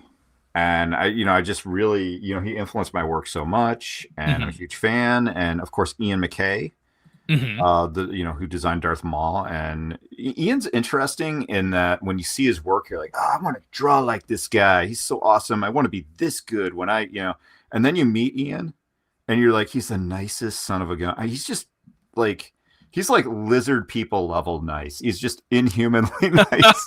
And then you meet Ian McKay and you're like, oh my gosh, I want to be as nice as this guy. It's really kind of cool. And so I've going to Lightbox, I've gotten to meet Ian, and I wouldn't say get to know him, but he knows my work, he knows me, and we chat a bit, and and so I see Ian. I'm walking from like the end of Lightbox, and I'm ready to head home, and I'm tired, and I'm just walking through, and I see Ian McKay, and he's just talking to some dude, and I'm like, oh, it's Ian McKay. I love being here. I get to see all my art heroes, and I wonder who Ian's talking to, and the guy looked kind of Korean that he was talking to, and I'm just looking. I'm walking by, and I'm like, hold on. Wait, would that be so cool if that was Doug Chang talking to Ian McKay? Because they're like, they're just like the dream team in art. And I'm walking by, and I'm about 10 feet away, and I'm walking by, and I'm like, oh, Hold and on. I stopped like right in front of them, and I just did this with my head. I'm like, are you Doug Chang? I lost it. I had like a total fanboy meltdown. I'm like, oh my gosh, you've been such a influence to me. I love your work. Just a freaking lunatic in front of my all-time art hero. And Ian McKay is like watching this, and they're both consummate professionals, super nice guys. And Ian's like, would you like to take your picture with Doug Chang? Because it's like, what do you do with this lunatic? You gotta like get him out of his stupor. Yeah. And I'm like, yes. I like that in this situation, the person who you would have already lost your mind over seeing Ian there, got outpaced by somebody else. Well, I've gotten to know him. Like I've met Ian. I've chatted with him a bit. There's a degree of familiarity, but I did not expect to see Doug Chang. Like honestly, Doug, if you're watching this, you really do need to get a bell because you can't just go walking around Lightbox and having people just come across you. It's a bit much. So, but no, it was so, I'm not a big fan of taking my picture with people, particularly at the end of the day when I've had my backpack on all day. That's so fair. There's this picture of me with my hand around Doug Chang, just like with 1,000-yard stare, smiling like an idiot, while Ian McKay takes my picture with Doug Chang. So it's like when I tell people this story to put it in context, I'm like, basically the context of what just happened is if Michael Jordan took your picture with Larry Bird. And so that it was just like the most surreal, wacky moment. I handled it horribly. Yeah, my lack of dignity, thank goodness. The other two, they held it together enough to help you through it. We'll get them through it. We'll get you through this, Len. And then I was just running around Lightbox, going to everyone's booth. Look, it's me. I went up to Marshall and I showed him. I'm like, Marshall, look, Marshall. And then I went up to I think you were talking about Nathan Folks. Nathan Fowkes. I went to Nathan Fowkes' booth, and Nathan's just like, Nathan's like, he's a veteran. He's like, yes, you sweet young man. He's like, yeah, I just had dinner with him the other day. It's fine, whatever, dude. This is like, pictures. We play pickleball. But it was just one of those moments, like one of those surreal moments that only happens at Lightbox. Yeah, Lightbox is. So I've sung Lightbox's praises plenty of times before. I think it's the event that people should go to as artists. It's going to be a good experience. You're going to see people that you can't imagine that they're ever at a convention, and you're going to have a good time and come out inspired. Also, a great place for people who, if they're trying to table at an event to sell things. I've seen people they've come through. It's like they don't do conventions too often, and they've just blown through all their stickers, magnets, and small prints and everything. Oh, that's insane. Because everyone's just there to support other artists. It's wonderful. Yeah, my goal is to table at Lightbox. I didn't know this. Down the road. Yeah. I'm still doing the con thing. Like I think I have a con this weekend. Okay. I feel like it's something that you probably know about. If I got a table. But and then I'll be in Florida in the new, so I'm doing the con thing and I'm really enjoying it. I love meeting people. I like the whole con scene. And but I would like to do Lightbox. I think it's just such a great event. Absolutely. I mean, it sounds like you're already going around with like a whole table's worth of stuff in your backpack. So might as well sell it. I might as well. I'll just take off this sweaty backpack and Doug Chang. Poor guy. He's a pro, man. There were a couple other small questions that we've got that I had stored up from earlier. Love them. All right. So Joseph R. Barker earlier was asking, do you reach out to people for jobs, or do you usually just respond to clients reaching out to you first? Do you have representation, Lynn, or do you just hunt and then otherwise let things come to you outside of that? Honestly, as of recently, the tariffs have hit me pretty hard this year. As of June, it really slowed down a lot of my work. So I have had to go out and look for work. Okay. How is it that this ended up impacting you for someone who doesn't work in this field? Well, with toy design, a lot of my work is within toy, Mhm. so there's a lot of overlap between toy and entertainment in the I kind see. of area that I'm in. So when I design something, typically I'm designing for narrative and product at the same time. And then sometimes, I'm explicitly working on a film or explicitly working on a toy. But due to the tariff situation, toys are made in China.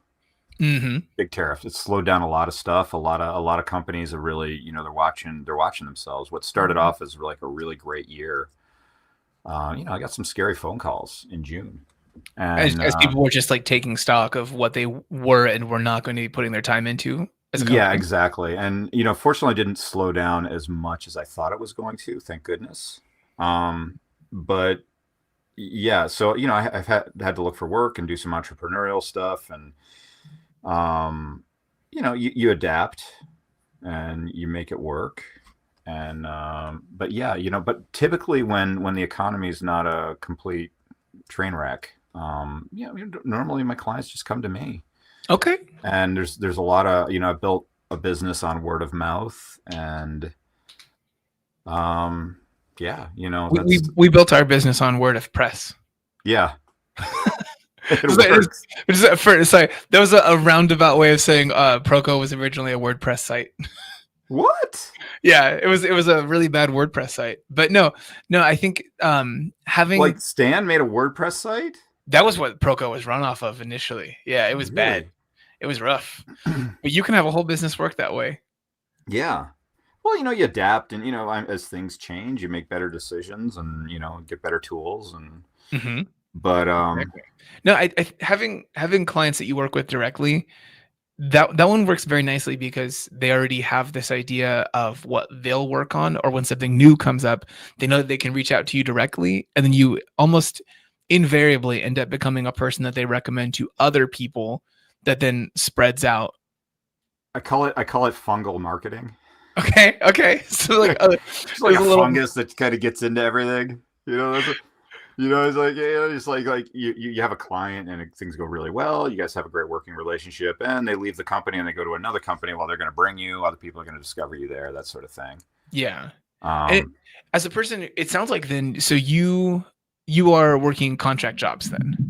Yeah, it's some are long-term jobs, some are very short. I'm almost like a short order cook for art and concept design. So I mean, some of my jobs are as low as $500-$600. Yeah, it just depends on the situation. Just boom, boom. Just quick in and out. I'm known for speed. Okay. So it's if a client is really in trouble, and needs a quick turnaround, I seem to be neurologically spicily suited for that. Yeah, just for some reason I can just crank things out really quick. Okay. And so they'll come to me and we'll figure it out and get it out really quick. And would you say that a thing that allows you to be able to work quickly in this way is because of you leaning onto those fundamentals, or do you think it's something else about you that does this? I think having solid fundamentals is an absolute must, but the practice that you do on your own time for fun is preparation for jobs. Yeah. It's like being an athlete. It's like being a fighter. It's you got to train for your next big bout, and you just don't know when that's going to come. So you work out, push your skills, you learn this and that, and you have tools in the toolbox for when that screamer of a job comes in, and you can handle it and take care of your client reliably. Heck yeah, well said. And that's what it comes down to. So there's stuff I'd like to pursue. Like I would love to do Avatar, like James Cameron Avatar toys. Okay.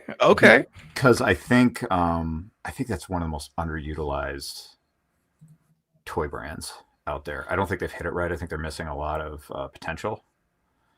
But I mean, I really like I like what they did. I think it was McFarlane who did the last run on them, and they did like toys that were just they were great for adult collectors, but they haven't really nailed, in my opinion, the Avatar toys haven't nailed the child market yet.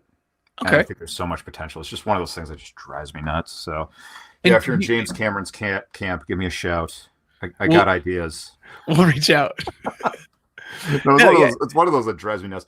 I remember for the first movie, I'm trying to find my amp suit. One sec. Oh, here it is. Oh, what's that doing there? Oh, I love. look at this cool guy. Well, let's screw this drawing thing. Let's do toy show and tell for the next 20 minutes. I'm in. I've got some. I got toys. I got the figures. But the first time they did it, the first run of toys they did for the first movie they were horrible. And then the second round were great for adult collectors like me, but I didn't even with the Lego toys were okay. I'm not sure how they sold. But there's some stuff there that could be done, I think, to really hit the younger audience with that brand. I see. That just drives me nuts. I'm like, oh, they didn't do it yet. It's I am curious. So when you post things online, I don't think I've seen you post something that was like a potential toy redesign, you know, like you putting some things out there that's like, this is what I would envision for this. But I feel like you could. With toy design, you know, it's very proprietary. Okay. So, you know, when I'm doing stuff for my toy design clients, I'm very lazy about showing it and putting it on the internet because I have to get approval and, you know, you have to jump through all these hoops and I have no problem with that because, you know, protecting your client's confidentiality it's like, it's a big chunk of the job is keeping your mouth shut and respecting, you know, the NDAs that you sign and whatnot. I do think you are correct, like obviously because you work in the field, but there are huge considerations to take depending on who has the license at any given time.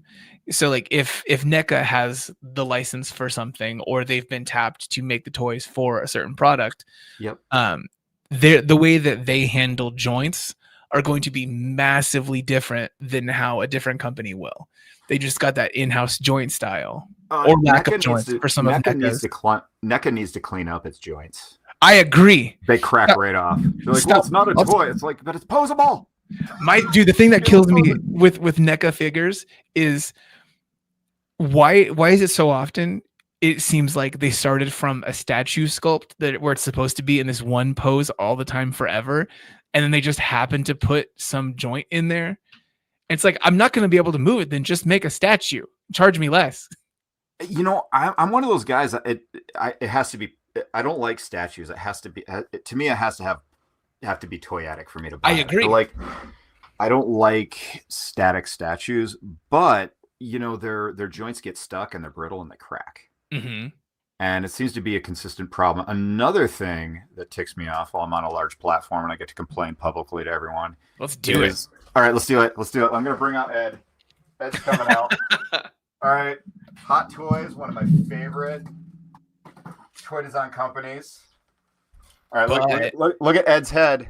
Look at the cracks on Ed's head. Goodness. This is like the third iteration of this that they've had, and the dome is still cracking from dryness. In fact, Hot Toys has a serious elastomer issue where a lot of the rubbery joints will actually just rot in just the air.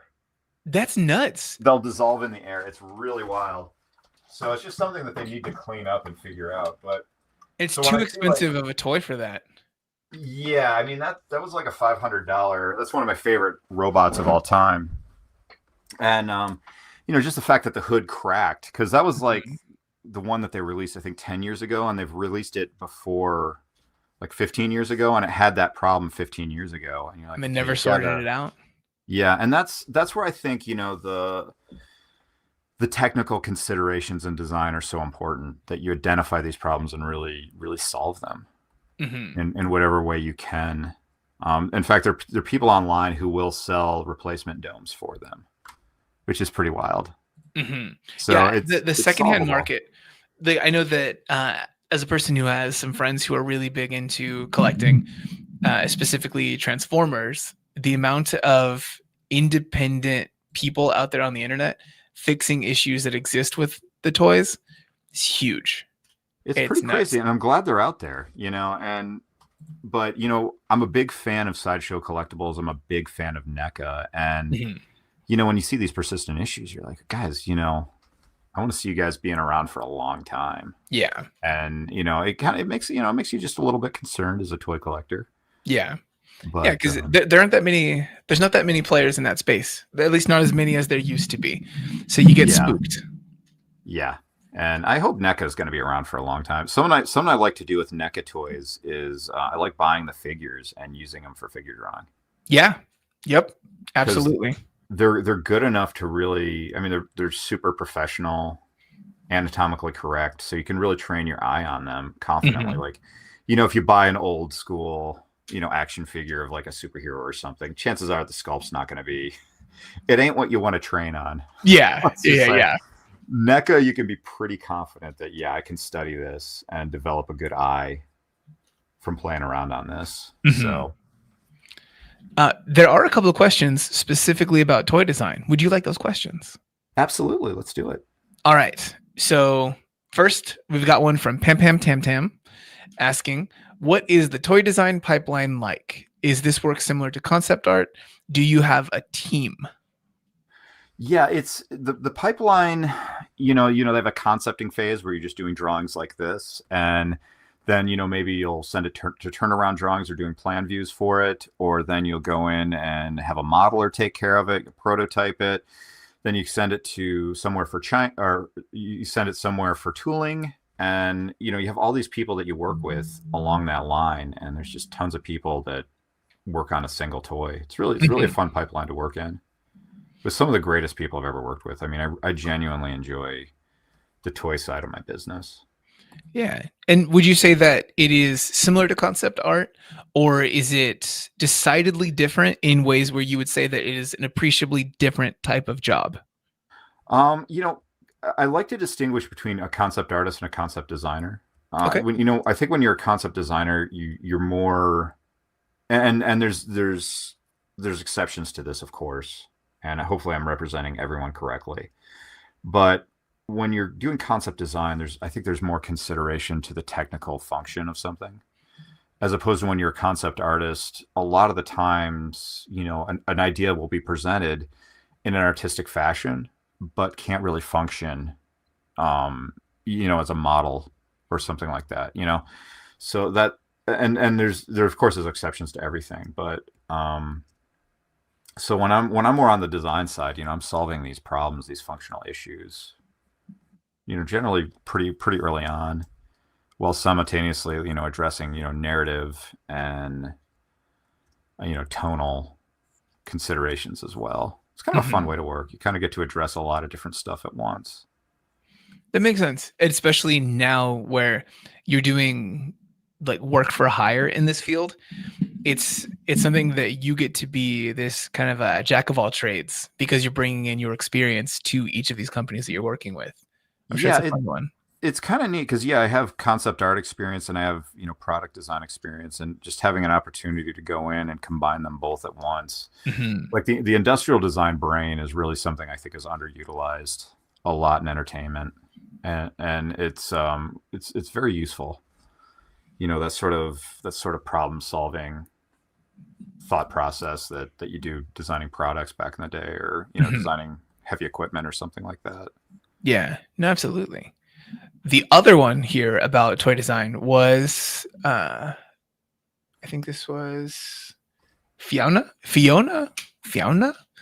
What is needed to start working or studying for toy design?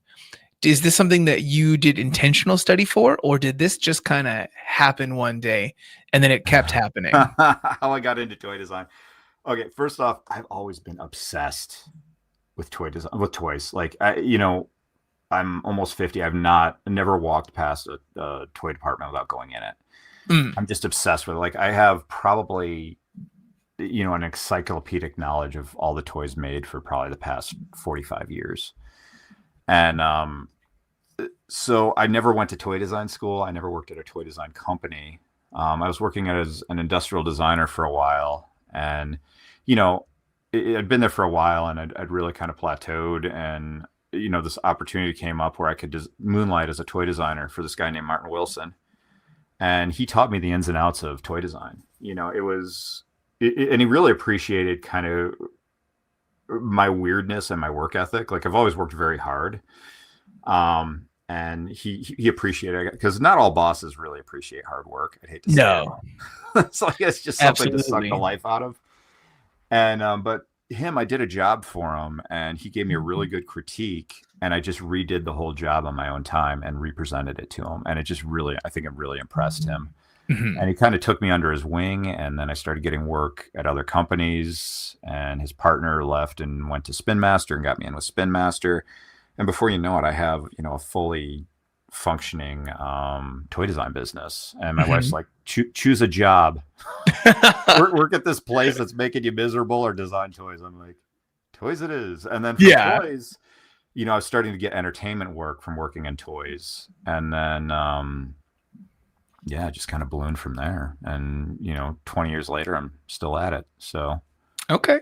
Yeah, no, I do think that people should leave themselves open to something that, one, might just come along, go out on a lark sometimes when someone offers you something, and two, be ready for that. Like, don't just think that you're going to do the one thing that you do forever. There's going to be something that comes up that's weird, that you're not necessarily qualified entirely for, but that you can be ready to learn how to do, and then gain that experience because someone's paying you to get to do it. And always push your skills, because there's this funny thing, like you take a class, an art class, or you learn some new skills as an artist, and it's the weirdest thing. Like every time I do that, within months, there's an opportunity to apply what I just learned. Yep. To a very significant effect.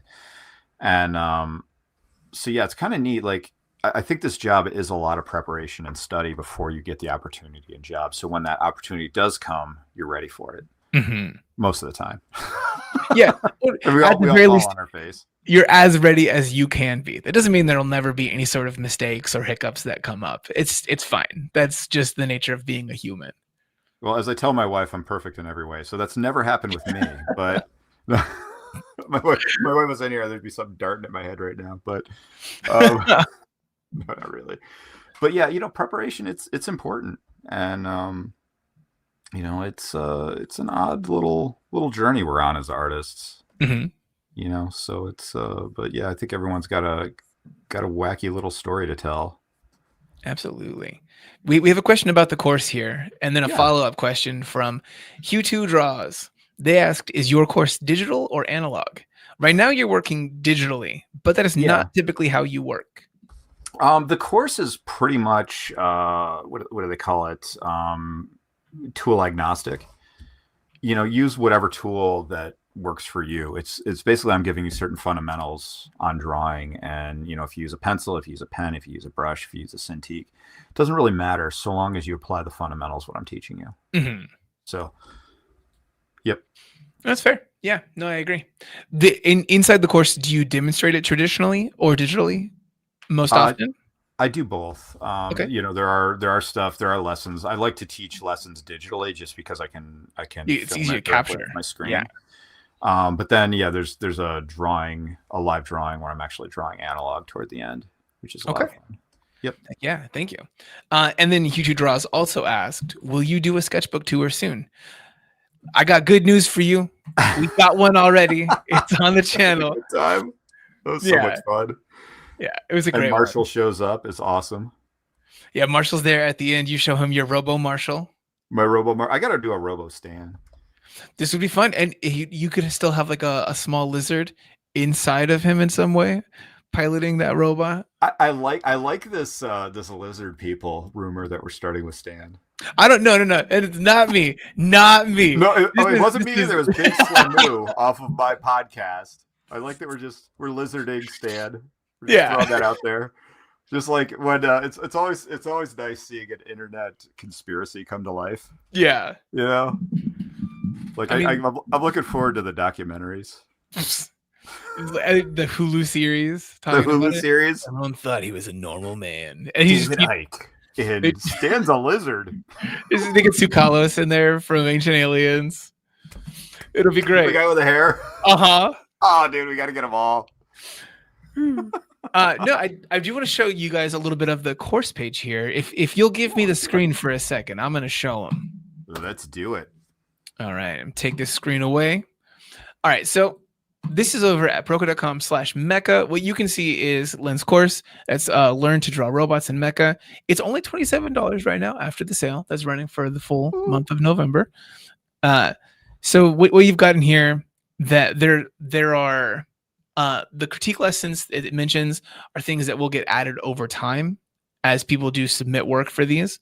You've got some little proof of work that Lynn has made in the past. And then you've got a list of what's actually going to, what you're going to take away from the course. I don't know if you want to address some of these a little more than what's actually on the page here. Yeah, I'm looking at it. Yeah, I try to be as succinct and efficient with my teaching as possible. I don't like to waste a lot of time. Again, ADD. Mm-hmm. Absolutely. Let's get that information out there. I hate needlessly drawn out lessons. Yeah, it's just like just get in front of people. But yeah, these are the things these are the skills that I had to really fight to learn.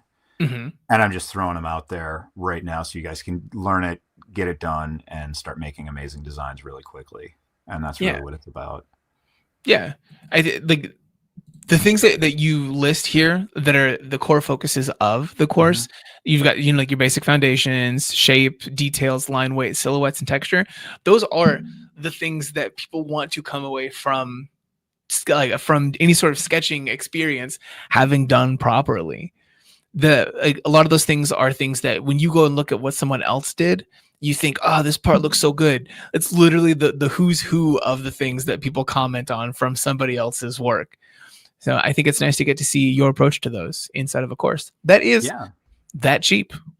Yeah. And I'm honored to have people here. Well, I want it accessible, it's, because, it's not just people, people all over the world are buying this, and I kind of want to make sure everyone, has the opportunity to get it. So, yeah. Mm-hmm. One person did ask here, Satellite Drake in the chat, is the Proko class the same class as Lynn's Gumroad class? It is. Yep. Mm-hmm. So don't buy it twice. Yeah. Don't buy the thing twice. Don't. The only, I would say that the main thing that's probably different here are going to be those critiques that are mentioned on the page. Yep. So I want to add this back in the drawing that you did earlier as we were going through. Will you show the result of the blob exercise earlier? Yes, let's do that. And there, what? We got bat drawings again. It's broken. All right, there we go. There we go. All right, so this was something that I was thinking operates kind of as a good warm up. Is you starting from like a loose blob drawing and then carving out some like actual different forms out of it to make something that's interesting in this robot design. Yeah, it's a fun exercise. I recommend it. Yeah, actually right now, I have a lot of my students are focusing on that right now. So it's a good challenge. And do the exercises. I try to make them as fun as possible. And they're actually pretty fun. So do them and you'll be surprised what happens. Just playing and noodling, you can learn so much and refine your skills in your eye so much. Mm-hmm. Yeah, you're like backdoor tricking yourself into some of the fundamentals. You're getting to draw something that's fun and interesting while also building up these core skills without having to really think about them as just like, I'm going to place my vanishing point and this is where the core shadow is. You don't need to learn in that kind of way. You can learn through drawing stuff that is more interesting to you individually. Yeah, you want to go where the fun is, because it's hard. It can be a grind. And the more fun there is to it, the easier it is to get pen to paper. Mm-hmm. Mm-hmm. At least for me, especially when you're addicted to Skyrim at the moment. So that's something. You've got a low tier Skyrim addiction right now. Low? There's no low. Again, Skyrim, not even once. It's true. I put it up on billboards. I should have before and after you play Skyrim. it's just like this frail. No, it's the same picture except one says now he's single. Like, in a relationship, single. Yeah, but you still have all of your what was it you were saying? Your elfin bow. Your elfin bow can keep you company now. But yeah, my elfin bow. When I go for walks and I see a fox, I'm like, oh, gotta get out my elfin bow. Wait, no, that's a video game. I'm in the real world now. Yeah. And then the other thing that you were doing was you had started from some thumbnails that you then kind of you took one of those and you started to polish it up a little bit.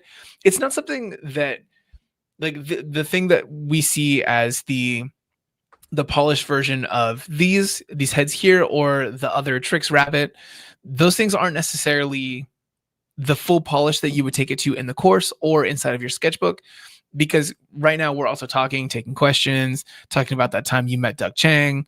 Like there are other things that come up during a live stream, but if you do want to see some of those more in a more structured content or context where you have assignments, specific laid out course, like study plans for people, you can find those over in Lynn's course, or you can follow him online over at Toyagogo.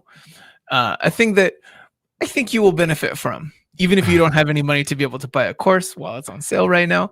Go follow him, see what he posts, and see what knowledge you can extract from the drawings that he posts regularly. Yeah, and I do a live stream every Sunday at 5:00, so swing out by and just ask questions. Or And that's here on YouTube, right? On Instagram. I'm trying to do both. Oh, I see. We'll Okay. figure it out. I don't know. It's you know, but yeah, come on over, ask art questions, or be a complete smartass. Both are welcome. Absolutely. I got so many the guys I got are the greatest over there. Yeah. I love my audience. It's good. Yeah, go be part of that good audience. If you guys do want to check out anything else that's on Proko, all of that is on sale for 20% off right now during our sale. The rest of this week we'll have more live streams that we posted on here on YouTube, on Instagram, Twitter, Blue Sky, everywhere else. The rest of this week we'll be joined by Marco Bucci, Liron Jankowski, doing watercolors, and then we'll close out the week with Jeff Watts from Watts Atelier, Stan's teacher. So please come hang out. Week. I'm glad you didn't tell me those guys were on before I went on. I'd be even more like, these guys too. No, you did great here. I love it. How dare you? Well, it was an honor to be here either way. I mean, it was. I'm a big fan of Proko. So yeah, thanks so much, man. We'll have to do it again, and the next time, I swear, we'll get into the whole lizard people thing. We'll find out. We got to address this lizard. I think we should build up to a documentary before the big. You know, I think we could milk this. You know, we can make this go over. Great. So I hope to see you guys again here for the rest of this week. Lynn, that's you included. I hope to see you in the chat. I'll be there. All right.